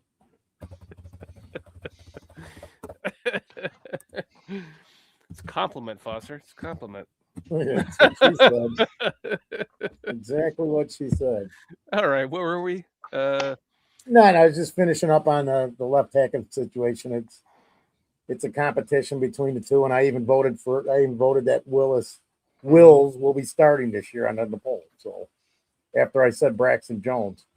And then there was a comment in there. Somebody's like, "Oh, if you're against Braxton Jones, you're racist." I'm not against Braxton Jones. I just think that we can do better than maybe the 22 or 20 rated tackle, whatever he is, or 30th, whatever it is. Because we know what the one issue is with him. Unless that's been corrected, because he wasn't healthy last year and he didn't look great, especially at certain times. And I'm just going on by what I remember. So anybody else got anything to throw into it, add it, and we'll move on. Yep. Nada. Yeah. Zilch, zero zip. Let's get to our signings or departures. Were we done with our signings? Well, here's the additions list. No, our re-signings. My bad. Our re-signings. No, we didn't finish the re-signings. We stopped we talked about DeMarco, Case, and Braxton. DeMarco, love it. Case, yeah, he's a coach on the sideline. He probably makes more as a coach does on the sideline. Braxton Jones. Let me just throw this out there real quick with Case, because you do got 3 quarterbacks under contract. And what if you get to the trade deadline and there's a team that needs quarterback? And I'm just saying, because you demand now you've been set up whether they want the old veteran, because we all know what Case Keenum is. He can get really hot, and he's done it throughout his career. I mean, I know he's an older guy, but or Bajent, there's a potential another draft pick in there for next year. I'm not saying it's going to happen. throw in the fact that it's literally set up well enough to do that during the season. I thought you were talking about Bajan, and I was going to jokingly say, then you trade him for you trade a second round pick for Case Keenum. Well, whatever. I don't know. We BCP. We BCP. You couldn't get a second, obviously, but if somebody was desperate enough in a quarterback needy situation, they go get Joe Flacco. Yep. Yeah, you're right. Because everybody said nobody'd want Joe Flacco. Yeah, they're not going to trade a second round pick for no, but they go get Joe Flacco. You'd have to have two teams. Have it happen to two teams. But that's unless it was like the year that Cleveland trade after they signed him and had him start, then they traded him to the Bengals when Burrow went down. but just like, what is up, Smitty Q 2567 saying Tyson for a second or nothing. I agree with that because we don't have to trade him. I'm just he's saying, not man. killing us. He's an asset to us. We've already proven that we put him on the field twice last year with our starting quarterback. No, fuck you. It's a second round pick or nothing. And if you need him that bad, then you're going to pay for it. Other than that, I want him on the team. He's an asset. Nobody wants Keenum. I keep hearing that, but you never know. Yeah, Keenum. I know. Keenum's a coach, though. Really doesn't matter. So, he's probably an expensive coach because I guarantee you, no position coach is making $5.5 million to teach quarterbacks. He's only making no. 2-year deal, buddy. I'm sorry. What's a third string quarterback making? 2.7. $2.25 million. Okay. Perfect then. My bad. I can't read. 2.75. So he's getting coaching. I get my twos and ones backwards all the time. Sorry. Yes, sir. So, next up is Daniel Hardy, I believe, and he's making $2.5 million a year. Good. Core special team player, as well as an alternate for the Pro Bowl, as being a special teams player. Good signing, re-signing. Oh man, public service announcement from Minister Charles Johnson. I'm loving my teeth. Thank you, BCP. Love you guys. We love you too, Charles. I'm so glad that you have both sets of your teeth now. I want to thank everyone in chat who helped to support that and the GoFundMe for his bottom set of dentures. Thank you, chat. Go enjoy some steak, brother.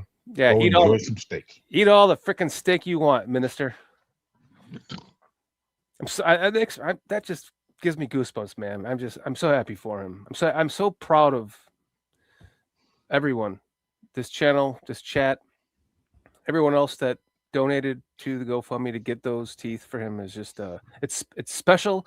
It makes this channel special for me, and it rewards, for everything that I wanted to do for this for this channel to be is what it is. And so thank you guys, man. And I'm so happy for you, Minister. Let's keep going. I was just wondering if we can start a GoFundMe if I can get me a new car. What do you need? A Benz? I was thinking more like a Mercedes. Yeah, Mercedes-Benz. Yes. I thought you got like a new Jeep. That's Shorty. No, I got a Mustang. Oh, my bad. I thought you had like a Grand Cherokee or something, Keej. Did we have this conversation about personal information on the web? Yeah, what are you talking about? Sorry. He's got a. Gee whiz, man. He's got a 72 Volkswagen Beetle, dude. What the fuck are you talking about? I would have write it in Braille or something. Put it on the hieroglyphs inside the thing. Isn't you wanting to GoFundMe? You said it on the show, so I'm sorry. Isn't you wanting a GoFundMe for a Benz personal information? I got a 97 Acura. I've been driving it for 6 years. I spent $100 on it. Yeah. You won't see another one, or 97 2-door. Let's start a GoFundMe for Peach to get him a Benz. There you go. What? No super chats? What? No super chats? What? No super chats? What? No super chats? What? No super chats? Bear Down Sports. Adam, dude, bro, man. We got. Thank you, man. I want to shout out Mikey who rescues human trafficked children. He is literally angel on earth. For sure. Okay, I don't know the backstory of this. What's going on here? I did not know that. You don't know about Mikey? No, I don't. I did not know that. Oh my God! Let's just give that directly to him, man. Is somebody going to explain what we're talking about here? What? I forgot how long. I can't remember the entire conversation. But Mikey's been involved with abused and trafficked children for a while. So that's his thing in life, man. That's what he does. He is a good guy. He's a true good guy, American, doing the right thing. Oh, congratulations there, Mikey. He says, I volunteer with an organization that rescues missing trafficked kids. Sir, thank you. Thank you for your service. Thank you for your commitment. Thank you for your sacrifice. Thank you for your efforts, man. That's very commendable, man. That is spectacular. A fucking true hero, Benjamin Williams. Absolutely. Wow. Absolutely. Helping people. He's helping people. And everybody can help somebody every day. Even if it's just saying hi or making them laugh or carrying a bag of groceries to the car or whatever. That's just because that's what it's about. He's helping, and he's a member of this ridiculous channel, and he's super chatting us. Hold on, no. Can you rescue Foster or the people behind the paneling in Foster's wall? Can you rescue them? Can you rescue them if they're dead, Mikey? Too late. They weren't kids. You're about 20 years too late, Mikey. 40. 40. 500 in some cases, right? Like this is probably some walls in Louisiana from the 1500s from you, huh? This is awesome. Relentless Mikey says, we just completed an operation last week and rescued 37 kids in California. Wow. So it's everybody's like, oh, that doesn't happen here. Yeah, it's all around us. Where were the kids from? I'm gonna say you got me invested now, Mikey. I'm sorry, you got me invested. Are these kids from these 37 kids? Were they all from all over the country, or where were they from? You got me curious now. You're gonna have to dive into it now. Yeah. Bear Down Sports. This is Adam Mason says, we're doing a special on what he does on my channel after the draft. Might not be what everyone is interested in, but it deserves some attention and definitely. Well done, California. Adam. Good job, Mikey. He said that all the kids are all from California. 37 kids in one operation. That's incredible, man. That's really incredible. Thank the Lord. So yeah, Mike, we need to be super chatting you, bro. Like, we got look at chat blowing up with you right now. Bear Down 3761 says, what can we do to help you? We've got Bear Down saying and Adam saying, and right before that he did an operation in Las Vegas where he rescued a lot too. I mean, that's really fucking impressive, man. Really impressive, man. Yeah, man, be safe. Arthur Dutton, thank you for joining us tonight, saying, I tip my hat to you, Mikey, man. All good as a team effort, 100 people on the team. But 37 kids on one operation is impressive. Very impressive. That is really fucking awesome, man. I'm like, I don't know. I just want to talk about that for the next half an hour. It stinks that you have to volunteer to do that. I mean, that it has to be done. That's the problem. Man, it shouldn't have to be done, but that's the wicked ways of the world, man. It's thank the Lord that you and your team and everybody that's doing this is there. Just imagine like being a child and being like abducted and like abused. I can't even think about it. It makes my heart burn and my stomach fucking sick. I did get a picture from Minister Charles Johnson with his brand new teeth, just hanging out, listening to us. That handsome fella. Yeah, look at that handsome fella. Mine are next. They're matching my mustache. Minister Charles, you might have to treat me to a steak dinner there, sir. Minister says, or Mikey says, I can call in some night if you guys want. We would love that. You know the email, right? Do we have to post it for you again? You say call in, right? Call in. We don't have a call in, but if he doesn't want to be on the camera, we can on screen. We can just do this. We do have a call in number. We could just do this if you don't want to Do be that on too. the screen, dude. Like that, we would love that, man. That would be an honor. Get that out. We'd love to have you talk about that, man. Thank you, Mikey, for offering that. It's awesome, man. And thank you for what you do, man. It's fucking awesome. And Adam Mason, I just want to say thank you for bringing awareness to it. Thank you, Adam. Because I truly knew nothing about it. So thank you for sharing that. And again, Relentless Mikey, thank you for the job that you do, man.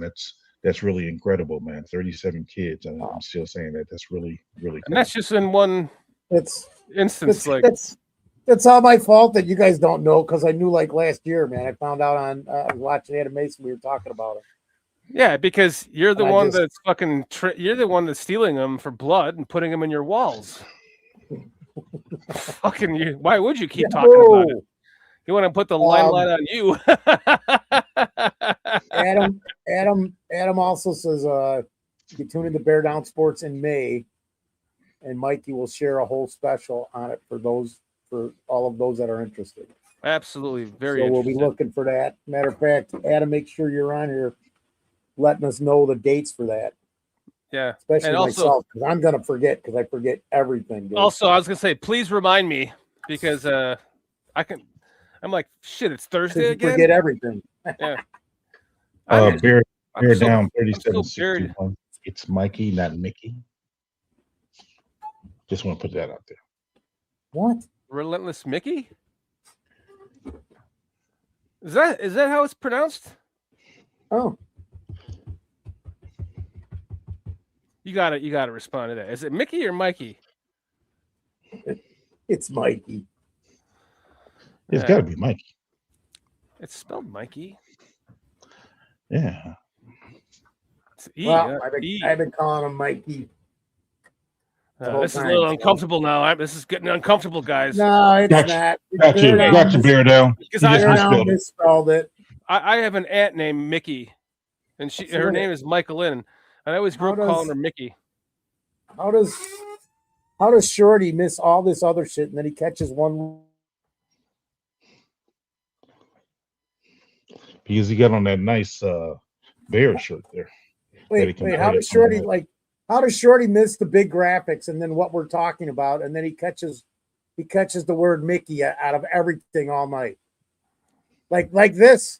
Like we'll have this up, right? And you just talked about this guy and we're showing it. And then Shorty goes, yeah, what about that guy, Cameron Lewis? Didn't we pick him up or something? Yeah, we just finished talking about him. And then all this other stuff, but he sees the word Mickey in the chat somehow. Because I have an aunt missed named everything Mickey. Else. I'm just making it up as I go because it's funny. It is. It's hilarious because wait a minute. You know Zach what? Sullivan? I'm all over the place, man. I'm paying attention to this and this and that. I got multiple things going on, multiple monitors. I'm trying to pay attention to chat. Sullivan, good to see you, bro. Good to see you, man.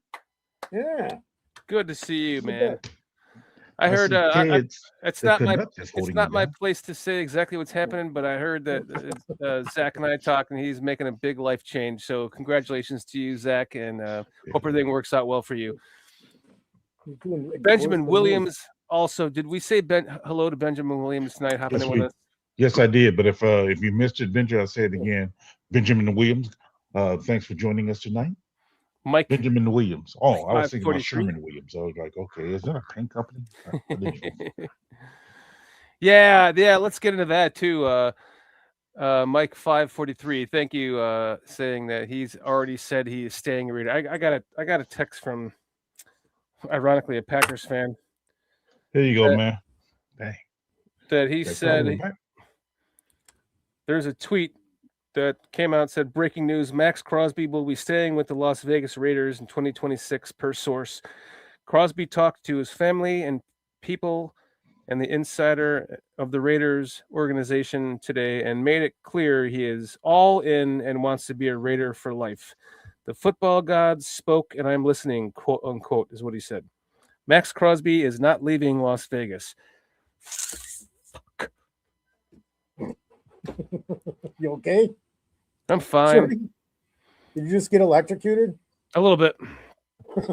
Did you?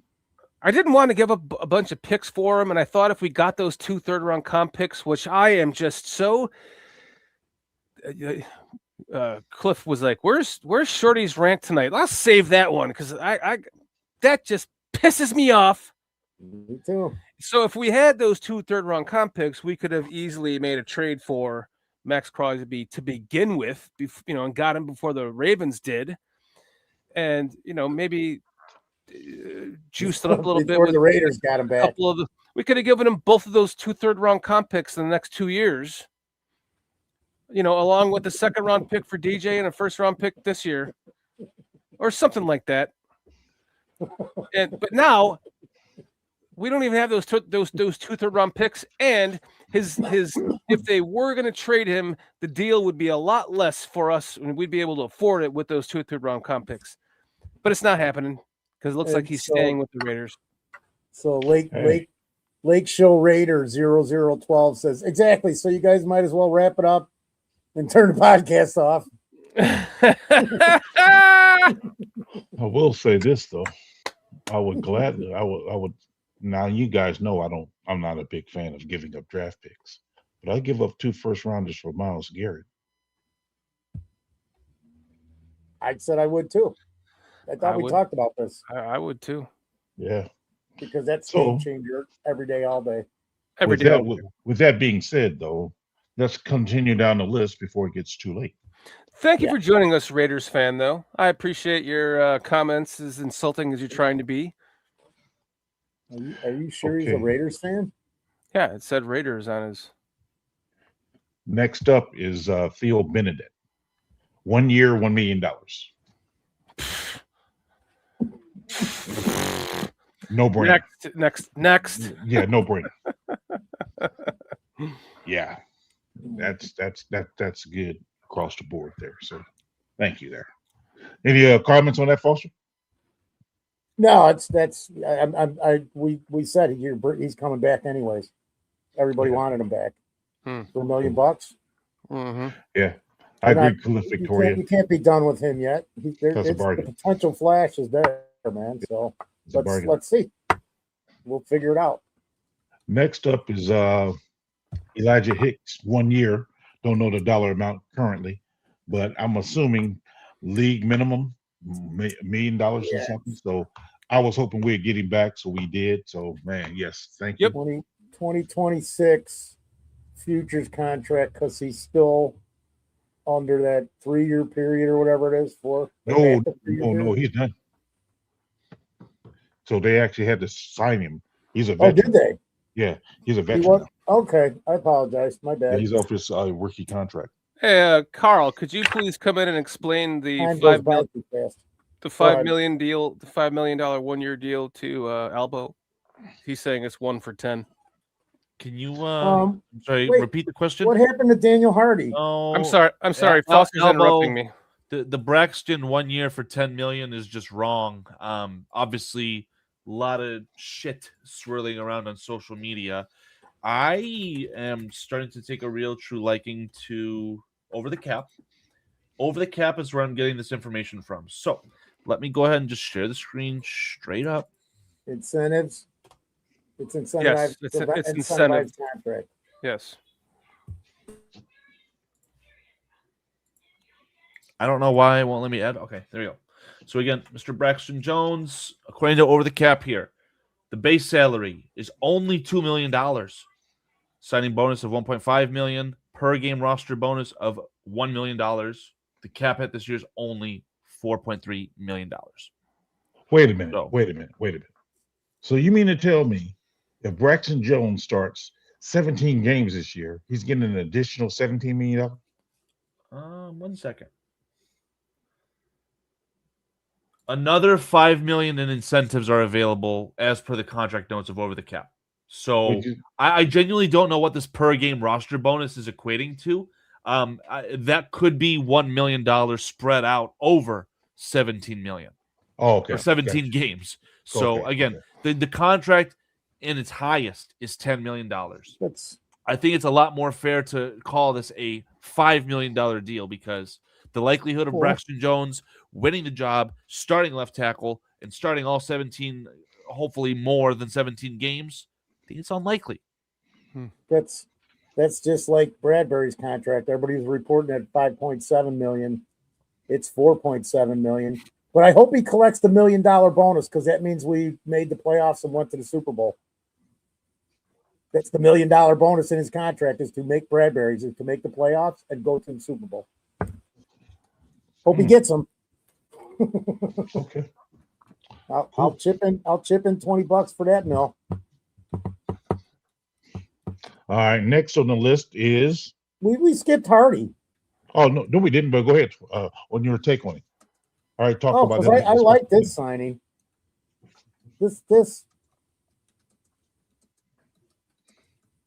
I like this signing, man. I think it's a good one. I like bringing him back and putting him on the 2 years for that one guy.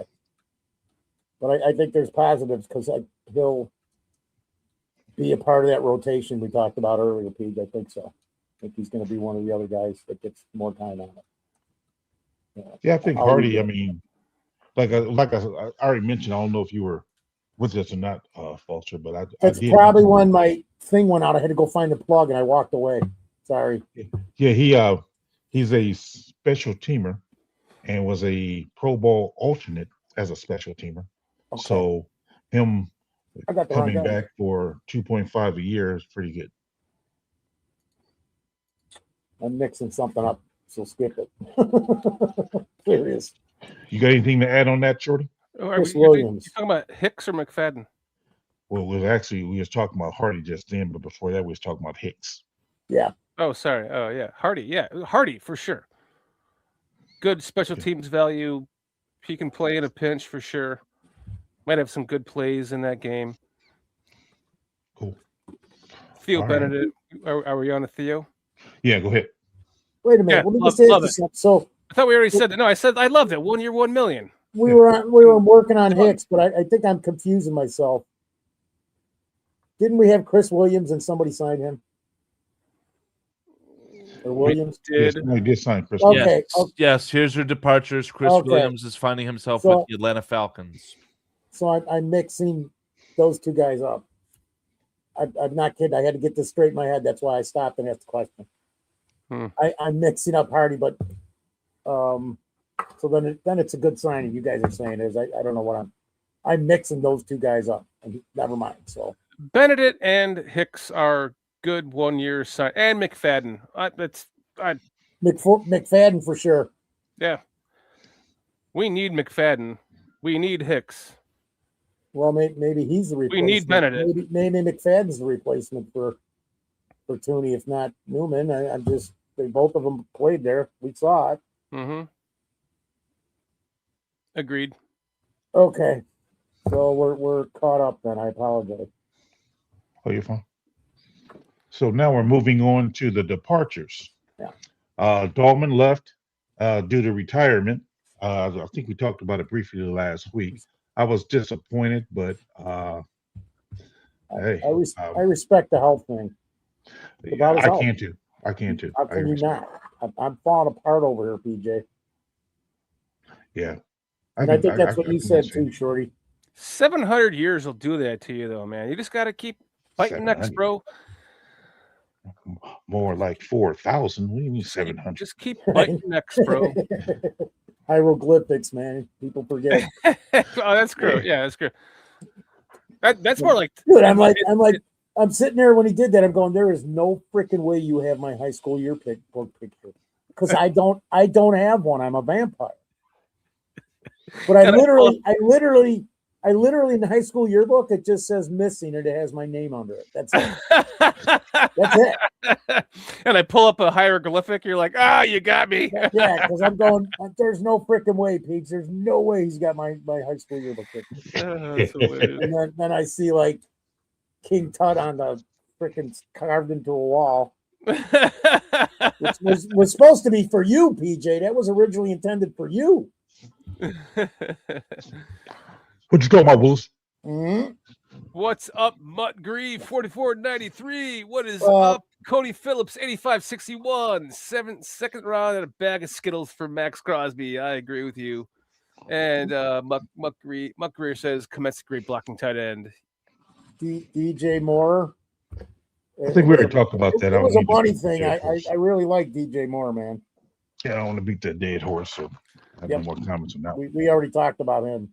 Right. M verse 1. Thank you for joining us tonight. Yeah, we admins. We talked in the middle of last season. We were talking release after year 1, if you remember. I'm just being straight saying it. Like I said, I'm surprised he got $12 million per from the Giants. He did good considering what happened. He did good, man. They wanted him though too, man. That's why they didn't try even trade because they knew he was going to release him. Good chat poll. Byard, we know what happened with Byard. I just still the money. They're looking at it younger, faster, money. Mm-hmm. Nation, right? We talked about him when we talked about cornerbacks and the backfield, defensive backfield earlier. So I don't even know what else to say on that. The Black Echo 2014. Thank you for joining us tonight. CJ Gardner-Johnson is getting passed around the league like a blunt. Pull that up.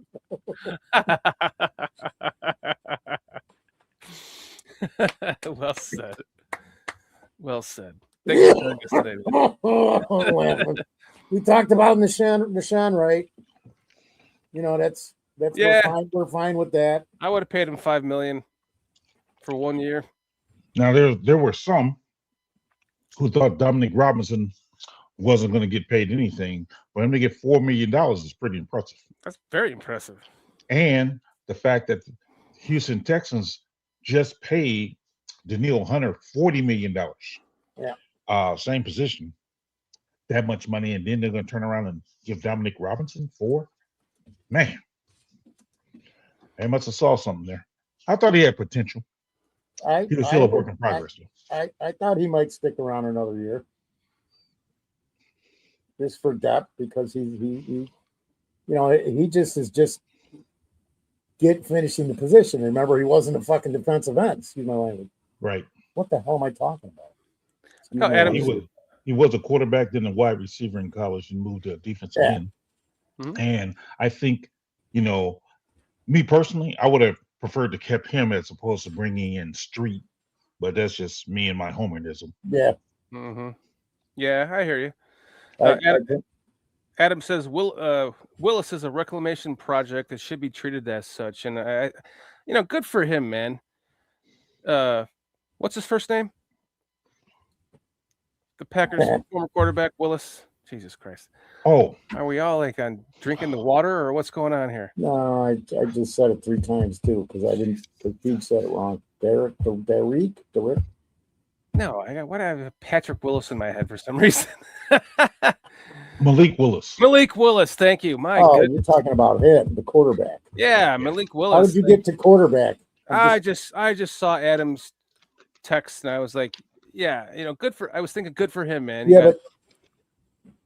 He got a big payday for someone who has barely done anything in the league, and good for him. I hope it works out for him. I think we're talking about 2 different players. It said Willis or Wills. Oh, I thought he said Willis. Oh, Wills. Yeah. So Willis is kind of a reclamation project too. No, everybody was saying he was going to get $30 million, and I sat here and said he ain't getting $30 million. He got 20. Right? Hey. It was like a 2-year, $45 million contract, though, or something. I thought it was 3 years, 60 something. Yeah, 20 million. 3 years, 67, I believe. Oh, okay, a little more. So I wish I was Adam. I don't know, man. That's generational money there. $67 million. No, it's. I ain't mad at it. You got to take it. You got to take it. And Malik got some money in Miami too. Yeah. Now see that Zacchaeus, for us, went back to Atlanta. So good for him. Yeah, I like I said earlier, I never when they signed him, I'm like, great signing last year. So yeah, I thought he might come back too, but just because it's proud, Jade's got to be Walker's going to be the third. How are you gonna line those guys? We'll talk about that later. I think he may be the fourth because I still think the Bears are going to try to get someone else. Yeah, it could be. Wouldn't surprise me. Tutu Atwell. Hey, I wouldn't be mad if they go and get Darnell Mooney back. I don't want Mooney back. I do. I don't. He's a Bear. Durham Smythe, which he went to the Ravens. We know what he was. He was a blocking tight end. What did he have? 3 or 5 catches for the year? I think he had 2. 2? Okay. I'm giving too much, but we know what he is. And then and I don't know if we have another one, but we'll get one way or the other. CJ Gardner-Johnson. That's a nice contract. $6 million. Yeah. Oh my God. Chat's killing me right now. And then Jaquan Brisker. Because we signed Gardner-Johnson off the street last year. So for him to bounce back and get a $6 million contract, more than what Brisker got. So that's pretty good. That's amazing. Wow. There's actually silence. Should I talk right now? I feel like you want to go and then anything about the guys we just discussed? No, I'm done talking about this shit. We've been talking about it all night. I want to talk about something else. Okay, I think we're done with that. Why in the hell didn't we get 2 third-round comp picks? Because I'm telling you, it's a bias and it's a coast bias thing. Why in the hell? Since 1970, they found another way to screw the Bears. Why in the hell did the Kansas City Chiefs 4 or 5 years ago get 2 third-round comp picks for losing Ryan Poles, and we didn't? We didn't have a general manager. I think the problem is when they hired Matt Ryan to be president of football operations, that changed the dynamic. Now, I'm not saying I agree with it. I'm just trying to explain it. Okay, let me just try to explain it. Okay. Because they signed him to the position of president of football operations, that suggests that he is the head of all football operations, whereas Ryan Poles and other GMs are in charge of football operations. Our president, Warren, and the guy before him, they did more so the financial parts of it. They wasn't in charge of the football operations part. So by him just getting named that title of president of football operations, that says that the GM coming in is not the top executive of football operations. Go. So you're saying that there is some specific lingo on this contract that Matt Ryan signed that cannot be overwritten, even though he explicitly fucking says it on television in front of the world. And the first move that was made by the team in cutting Kirk Cousins was done by Ian Cunningham. Now, is not because of that thing that there's some specific paperwork that he signed because of the title. The title being president of football operations. That says that he's the top man for football operations. Even if he defer all of his decision making to Ian Cunningham, the fact that has the title of president of football operations, that suggests that he is over the general manager. That suggests that the Rooney Rule means jack fucking shit, because that means that every fucking team moving forward can use the same tactic and go fucking sign their general manager, their black general manager from another team, and just say, oh, the guy that we put in power that hired him is the guy has that title, and they can just circumvent this for the rest of eternity. So why even make it exist in the first place. If that was his title, but he vocally said nationally to the fucking world that Ian Cunningham is calling all the shots, he's just there to help him, then you might as well just get rid of the Rooney Rule. Am I right or wrong? Yeah. Because can't anyone just take advantage of that moving forward from now on? So how do you stop that? You go, fuck you. Question. We're giving these picks to the Bears. Question is, I think that for one, I guess a team would have to be malicious and, I don't want the Bears or some other team to get comp picks, so let me pay this guy, aka Matt Ryan, millions of dollars just so I can keep the Bears from getting a comp pick by me hiring Ian Cunningham. You have to have the foresight of doing that. But for two, I mean, I'm not saying I necessarily agree with it. I don't. I'm just trying to make sense of it because I too was wondering, like, why didn't we get it? But then when I started looking at it, it's like you get the Rooney Rule based upon a minority being hired as a top football executive. By name, Matt Ryan, being president of football operations, says that he's a top football executive. Go ahead, Foster. So I want to ask this. So if Warren was already here as president of football operations, because he is. Warren is? I think he's just president. So it's just the word of football operations, that added title. That's what I believe. That's what I believe. That I could see that, but I mean it's I'm just like, how many presidents have gotten GMs and gotten comp picks? That those stupid few words of football operations. Well, Kevin Warren, why is it president and chief executive officer? Isn't that the same fucking thing? That's my point. What's the title again? President and chief executive officer, CEO. Thank you. Chief executive officer. That's the same Nothing thing. about football. Yeah, you're right. That's I mean, don't get me wrong.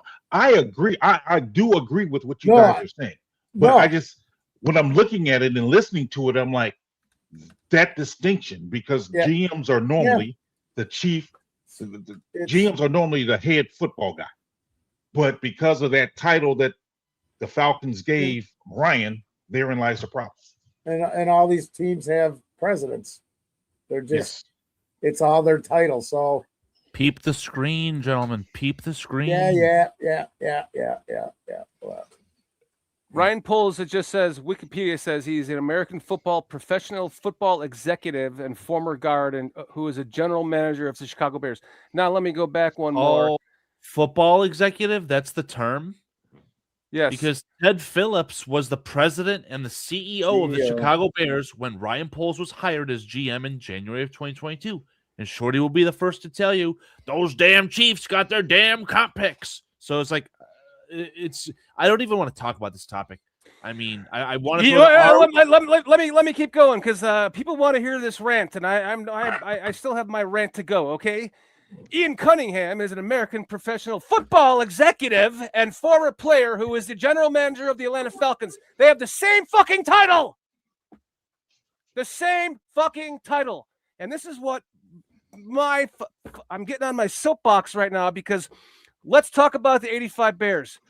We have 3 fucking British Bears fans who do a show on this channel called The British Bears. There are the Irish Bears. There are the German Bears. There are lots of other Bears podcasts around the fucking globe. Go find me 10 fucking Packers podcasts. Go find me 5 fucking Lions podcasts. Go find me 5 Chiefs podcasts. But you can't even fucking open up YouTube without finding 25 different Bears podcasts. The Bears own the fucking league. When they were the 85 Bears, when that took over the league like the mid-90s Bulls did, it has lasted this fucking long. The Bears were the first team to play in Europe. It has lasted this long, and we still have this many Bears fans. They're all over the fucking globe, dudes. They're all over the country. We travel well to all the games. and I like in my heart of hearts, I cannot pontificate this any more than or less than to say it's a fucking conspiracy, because the owners do not want it to happen. Yes, everyone will make money, but they will all become irrelevant. They will not. It will be, like I've said this a million times. I'll say it again. It could be a random Chiefs and Bengals game in Cincinnati, and you'll hear, "Let's go Bears! Let's go Bears!" Like, this is even the Bears aren't even playing right now, and you'll hear the announcers talking about that shit, because we will, kind of like the Cubs, man. Like, we will, all of the like diehard Bears fans like us, we'll still be here, but all of the ones that are like, there's a lot more that are just coming out of the woodworks when they see the team is worth rooting for. And you're just gonna, we saw a little tidbit of this year with, like, look at that stadium in those 2 playoff games. It was, I kept saying to my wife, it's the loudest I've been to so many games, and that's the loudest I've ever heard it. You could hear it on television. It was that loud. So I believe no matter how much money they could be making, they are afraid of becoming completely irrelevant, because when this dynasty is built and we become the Chiefs, who are in the championship or the Super Bowl for the next fucking 9 years straight, they are all going to fear that, because it's going to reach that fan base that covers the whole globe already and reignite the ones that kind of forgot about us. And there's already one of the reasons why we got so many subscribers is because I made business cards and I found all the Bears bars, and like they're in every state, man, in every big city in every state. And I sent like 50 BCP business cards to these bars. Just put them on your bar top and let people take them. And I don't know how many people have become fans of this and that of this channel that or subscribers, I should say. And that may not be the reason, but there's a Bears bar everywhere. There's a few here in Atlanta. They're in Philadelphia. They're in California. They're in Wyoming. They're fucking everywhere, guys. They're terrified of our fan base taking over the globe, and I'm calling conspiracy. That's my rant. I'm done. They might have to change Matt Ryan's title. Maybe that can get their comp picks to him. But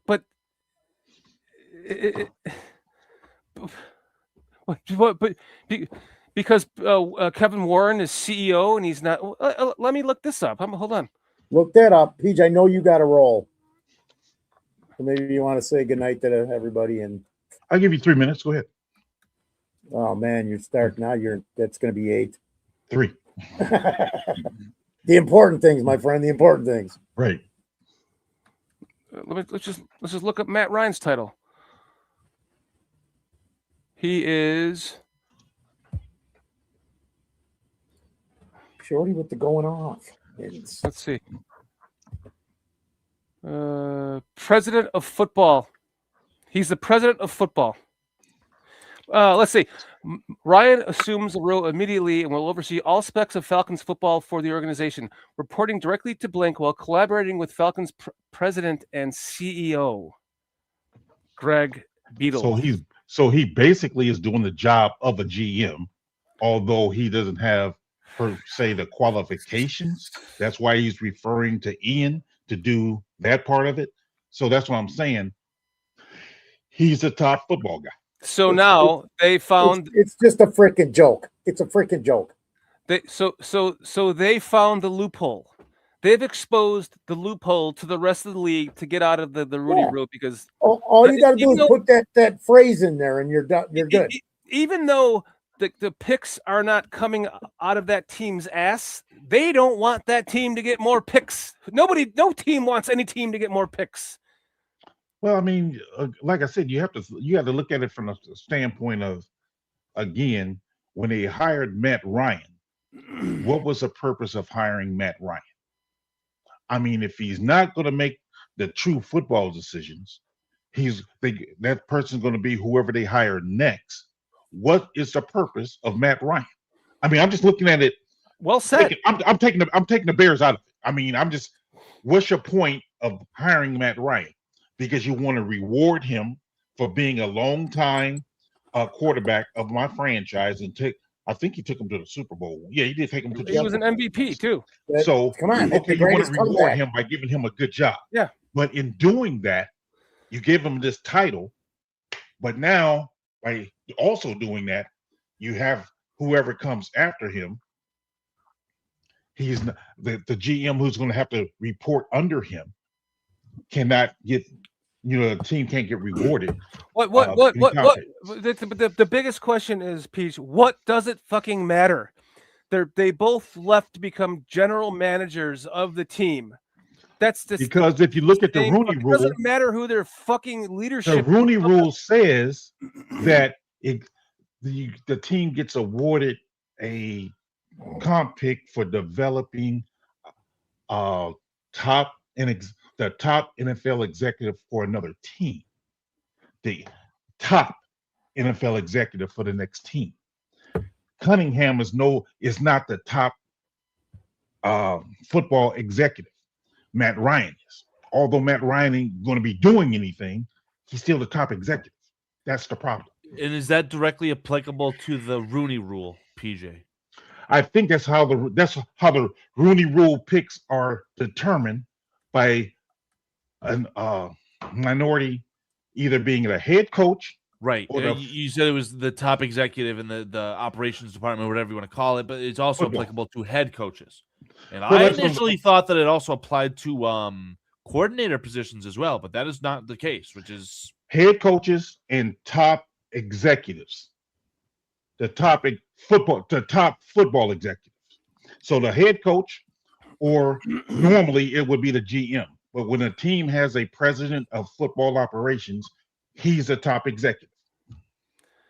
So it says, I'm looking at it again. It says Matt Ryan was named Atlanta Falcons president of football on January 10, 2026. In this executive role, he oversees all football operations, including leading the search for the head coach and general manager, and reports directly to owner Arthur Blank. That's the fucking loophole. You got to be kidding. Where I dropped the mic? It's like if you have the word football in your title, because again, the Bears had a guy technically ahead of Ryan Poles. That man's name was Ted Phillips. No, he was the president and the CEO. It had nothing with football in there. That's exactly what I just said. If the word football is baked in, football operations, head of football operations, that cuts out your comp picks anytime somebody makes them a GM. That statement. Mm-hmm. Because Ted Phillips he didn't have football in his title. Right. Nowhere. Matt Ryan does. That's why Ted Phillips, the hiring of Ryan Poles wasn't affected by Ted Phillips because he didn't have football in his title, whereas Matt Ryan does. At least you helped me to understand it. It doesn't make me any less angry. I don't agree either. I'm with you, Shorty. I want that to be clear. I am with you. I don't agree with it, but according to the way it's written and understood, that's why we didn't get it. Congratulations, Paulie. House sells tomorrow at 1. Bersky Film. Hope it all goes well, my friend. Hey, fellas, I got to get out of here. So yeah, let's all get out of here. It's 2.5. No, I really got to go right now. So okay, bye. Head out. Dang, Stay safe, good night to the chat. Foster, Shorty, Carl, thank you guys. Appreciate you guys tonight. Thank you. I thought it was a good show. I appreciate the breakdowns, Carl, as far as the poll. I mean, not the polls, but the things we discussed. The departures and the graphics, the graphics. I hear you, PJ. Yeah, No the worries. graphics. I All appreciate it. Okay, guys. Thank you, man. Appreciate it. See you guys. Love you, bro. Have a Be good safe, night. Peach, and stay out of Walmart. Absolutely. Going on. Shorty. Most likely scouting career players right now. I do not recognize this name. Do we have another new person in the chat? Mutt Career? I said hi to Mutt Career earlier, You man. saw Mutt Career. Yeah, okay. Well, he's not that new. He called me Shorty, and yeah, You're Carl, right. Carl is the No, only you're one that right. calls me Dan on this show. I think he does it on purpose. My favorite way to refer to you is Danny Scantini. And then you're gonna be like, eventually you're gonna be like, Danny Scientini address is blah blah blah blah blah blah blah. I don't know if you remember. I used to call you Shortinez. Shortinez. Yeah, so we got the Carl, let's I was throwing the other dynamic of Hispanic in the thing. I was trying to steal Aldo away, but he wouldn't come. That's what Carl, she said. Carl, let's get to our polls. Got this shit, so we can wrap this. Wait. As I'm scrambling to get that produced, rather, Foster, are you saying that you had a hard time getting Aldo to come? Is that what you're saying here?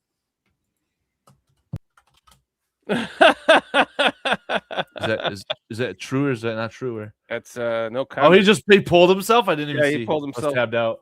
Yeah, no comment from Foster. All right, Foster, last chance to redeem yourself here. I addressed that. I said no. I never said that.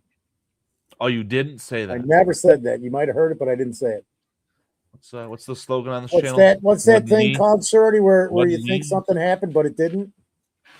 The effect. The Mandela effect. Mandela effect. Yeah, there's so many more that have come out too recently.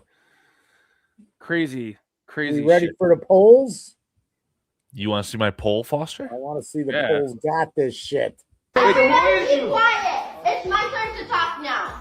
And guess what? I want to see everybody's dicks out right now. All right, Foster, you asked, so I'll deliver. I'll show you my poll.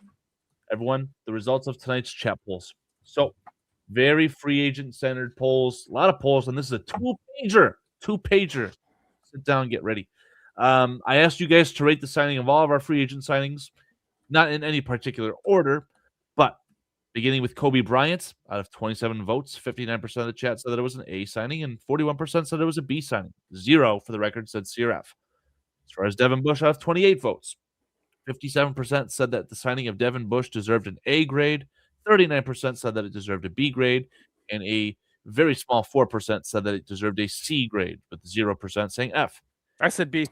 As far as the trade for Garrett Bradbury, out of 17 votes, 53% of you said that it was a B grade.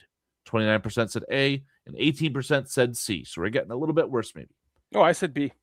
The signing of Khalif Raymond, out of 15 votes, 60% said that it was a B, 27% said A, 13% said C, and 0% said F. There have been 0% Fs for all of those grades. Fantastic. Amazing. Excellent. I forgot. I didn't catch that one in time. And then a very non-Florida question that had nothing to do with the Jacksonville Jaguars. I asked you, who is your favorite signing from the collection of just another guys? Out of 31 votes, 39% said that they preferred Neville Gallimore. 29%, including myself, said Jedrick Wills. 19% said Contavious Street.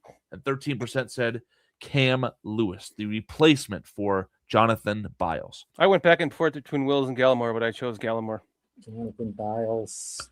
Now, our favorite re-signing out of players who are on the 2025 roster and will also be on the 2026 roster. Out of 23 votes, 78%, including myself, said DeMarco Jackson, the potential starting middle linebacker until Edwards is fully healthy, is their favorite.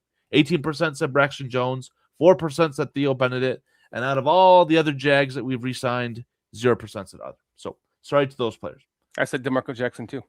Then a little bit more of a lighthearted page here. We asked who is most likely to start at left tackle to begin the 2026 NFL season. Out of 24 votes, 59% agree with me and say that it will be Jedrick Wills. 33% said Braxton Jones, 8% said Theo Benedict, and a whopping 0%, sorry, PJ. No one thinks that Karan Amagaji will be the starting left tackle to begin 2026. I said Braxton Jones. Out of our departures, I asked which departure hurts the most. 52% said Drew Dahlman, including myself. 38% said DJ Moore. 10% said Kevin Byard. And no one cares about Jaquan Brisker. 21 votes. Now, a very serious question. We asked, who is a better fit for the Chicago Bears out of 30 votes? This was the first poll of the night for the record. 73% say that Ron Jeremy is a better fit than my favorite right tackle prospect out of LSU, which that video will be coming later this weekend. Everyone, don't you worry. Again, next question. We asked which safety pairing would you have preferred for the exact same amount of money? A very special question. 20 votes split down the middle. 50% would have preferred Kevin Byard and Jaquan Brisker versus Coby Bryant and Elijah Hicks. I missed that one. I was going to Kevin Byard and Jaquan Brisker. For those in the chat, the signing of any of those 4 players should have zero bearing on you drafting a safety if you felt that was the best player available to you in the moment, right? Agreed. So now we can sign Coby Bryant. We can sign Elijah Hicks. We could draft some idiot who's probably going to not be as good as either of those players. Maybe they will be. It's a chance. But at the end of the day, would you rather have had the all-pro safety at the twilight of his career to pair with your young quarterback while you're trying to win a Super Bowl? Or do you want to go younger and get a guy who is – I'm not even going to make an NFL or an NBA joke with Coby Bryant. I digress. KEU will have this fight later on, I guess. And then the last question, and I thought this was a pretty fun question. I asked the chat, again, 26 votes on this chat. How would you prefer to pay Caleb Williams? 77% say that you want to pay Caleb Williams the market rate on a 10-year fully guaranteed contract. I agree. That tells me that you believe in the quarterback, and that's exactly what I voted. And only 23% of you want to pay Caleb Williams as the highest paid quarterback and probably NFL player in NFL history for 5 years. So very intriguing that 70% of the audience wants to fully invest. Maybe not the most money in the world. What's the going rate for these quarterbacks? I would say you give them 60 million, 10 years, 700 million. Let's say 60. Right. So there's going to be another quarterback signed. Maybe it'll be, I don't know, $65 million. So you're comfortable giving Caleb Williams called $550 million guaranteed dollars over 10 years. I'd give him 600 or more. I'd give him 700 tops because Dak Prescott's already making $60 million. He is the highest. Yeah. So would you rather pay Caleb Williams 60 over 5 years and guarantee 80%? 70%? 70 over 10, but now you're kind of defeating the question. But you give him a huge signing bonus, and you're not paying the full $700 million. You're giving him a $50 million signing bonus, and now it's $650, and it's $65 million a year. But that's easily going to be surpassed by a douchebag, by a Daniel Jones type of quarterback. Right, exactly. We're giving Daniel Jones $100 million over 2 years, which that's not a fully guaranteed deal, and that's not the highest, right? $50 million a year is not the highest in the NFL currently. It is $60 million. So what do I mean by market rate? I just mean not the highest paid quarterback, essentially, because again, we saw it with that draft class that included Jordan Love, Tua, Joe Burrow. All these guys just kept leapfrogging each other. Oh, you want 55? I'll take 55. Oh, you want 55? I'll take 56. It just kept going. So in theory, Caleb Williams is going to be that guy who's making over $60 million, potentially the first quarterback in the NFL to do so. I think I'd sign him for a little bit less and give him the guaranteed for 10 years because I believe in the quarterback. I do too. That's all I got. So check this out. From the time he started that, I went through the entire chat because I got my thing working tonight. That's what she said. And it took the whole thing until he got to the third to last question. So those bottom three, just to go from the bottom to the top, it took the first page of questions and the top ones on the last page. Just to go from top to bottom to get names. I'm serious. It's crazy. That took a long time, man. Yeah, man, that was good. Chat's packed tonight. 2 hours and 39 minutes here. Thank you. Great job, Carl, man. Absolutely. Fabulous. I always love the polls got this. Oh, yeah, it's fucking become you've made it a thing. I love Carl it too, did. man. Yeah, Carl did. And the chat has, man. The chat's been really always adhere like kind of getting along with that too. So let's get to our chat before we get out of here, man. We got so many people in here. Albo. You want me to hit a big list? Because I did. I'm at the top. Yeah, let's go for it. J Begay DF4MZ, Armando Lara, Les Dunn, Charles Johnson, Cliff Victoria, Patty Lara, Mm-hmm. Official Chief Latero, Levante. Levante Rogers. Levante Rogers. What else? Who we got? While you're doing that, I'll go to our super chats. Mr. Mayhem $1, John King Bravo Stocktone with $2, $2, and $1.99. What? Fucking skimped us a penny on your fourth one? You cheap fucker. Thank you so much, King Bravo. Sorry. The last one with the $1.99 was Relentless Mikey. I'm sorry. Thank you, Relentless Mikey, and also, by the way, awesome work and what you're doing in your life's work, man. Check that out in May for please sure. Email us and come on the show. He did email us already. Okay, awesome. We'll have you on very soon. Anthony Y5X. One more super chat from Adam Mason Baird on Sports, $10 super chat. Thank you so much for your super chats, guys. You guys are all freaking amazing. Keep going. Bear down 3761. Amphiarius. Vitality. Steve Rogers, J31. DJ Turnip. Mr. Mayhem 67. Raging Oracle. Vizo Joe hanging out with us tonight. Trips was in the house here for a bit. 2010 Rager. Thank you for joining us. Kyler Murray is a dwarf. I agree. We also had a Steelers fan in here. Where is he at? Cancer Concierge Gallagher. Anthony Y5X. Mutt Greer. Steve Rogers. Florida Bears fan, 6698. Yes, sir. Alex is my name-o. Tony Moy. At Francis the Sid. Thank you for joining us, Francis. This is what I asked you guys. I think we missed that one earlier. I'm just saying. Yeah. John King Bravo Stockton. Gardner, or the Black Echo. The Black Echo 2014. Roberto Hernandez, 7724. Roberto Hernandez. Cody Phillips. Boy. How about the woman in the beginning who said she loved the show? I went from the top down and I've gotten every name. I'm King Ron Jeremy the Wicked 91. Lake Show Raiders fans hopping in here. Are you going from the bottom up? Yeah. Good. That's the Canuck. Cads. STC Scott 6875. Courtney Crosby 1615. Courtney Crosby, that's who I was thinking of. Thank you, Courtney Crosby. Mike's 543. Ked's, always great to see you in here in our chat. Triple R was in here also. Thank you for joining us, Triple R. That's just out of memory. Zach Sullivan popped in for a hot second.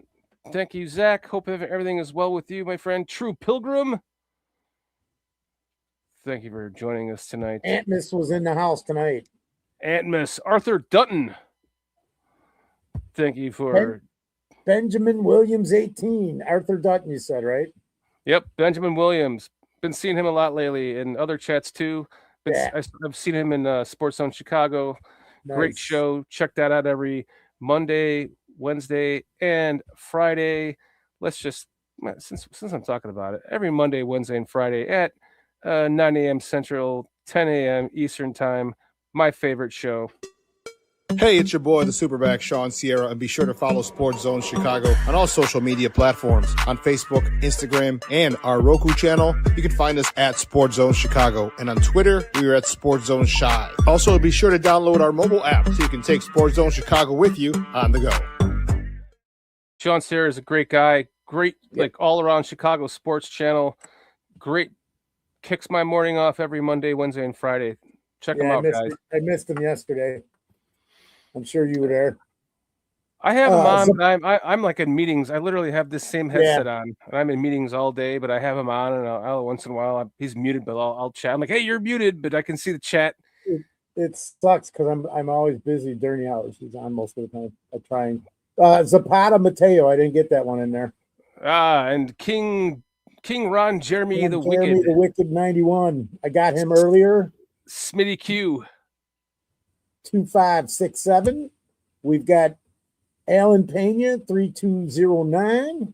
Alan Pena, good to see you again. Yeah, absolutely, man.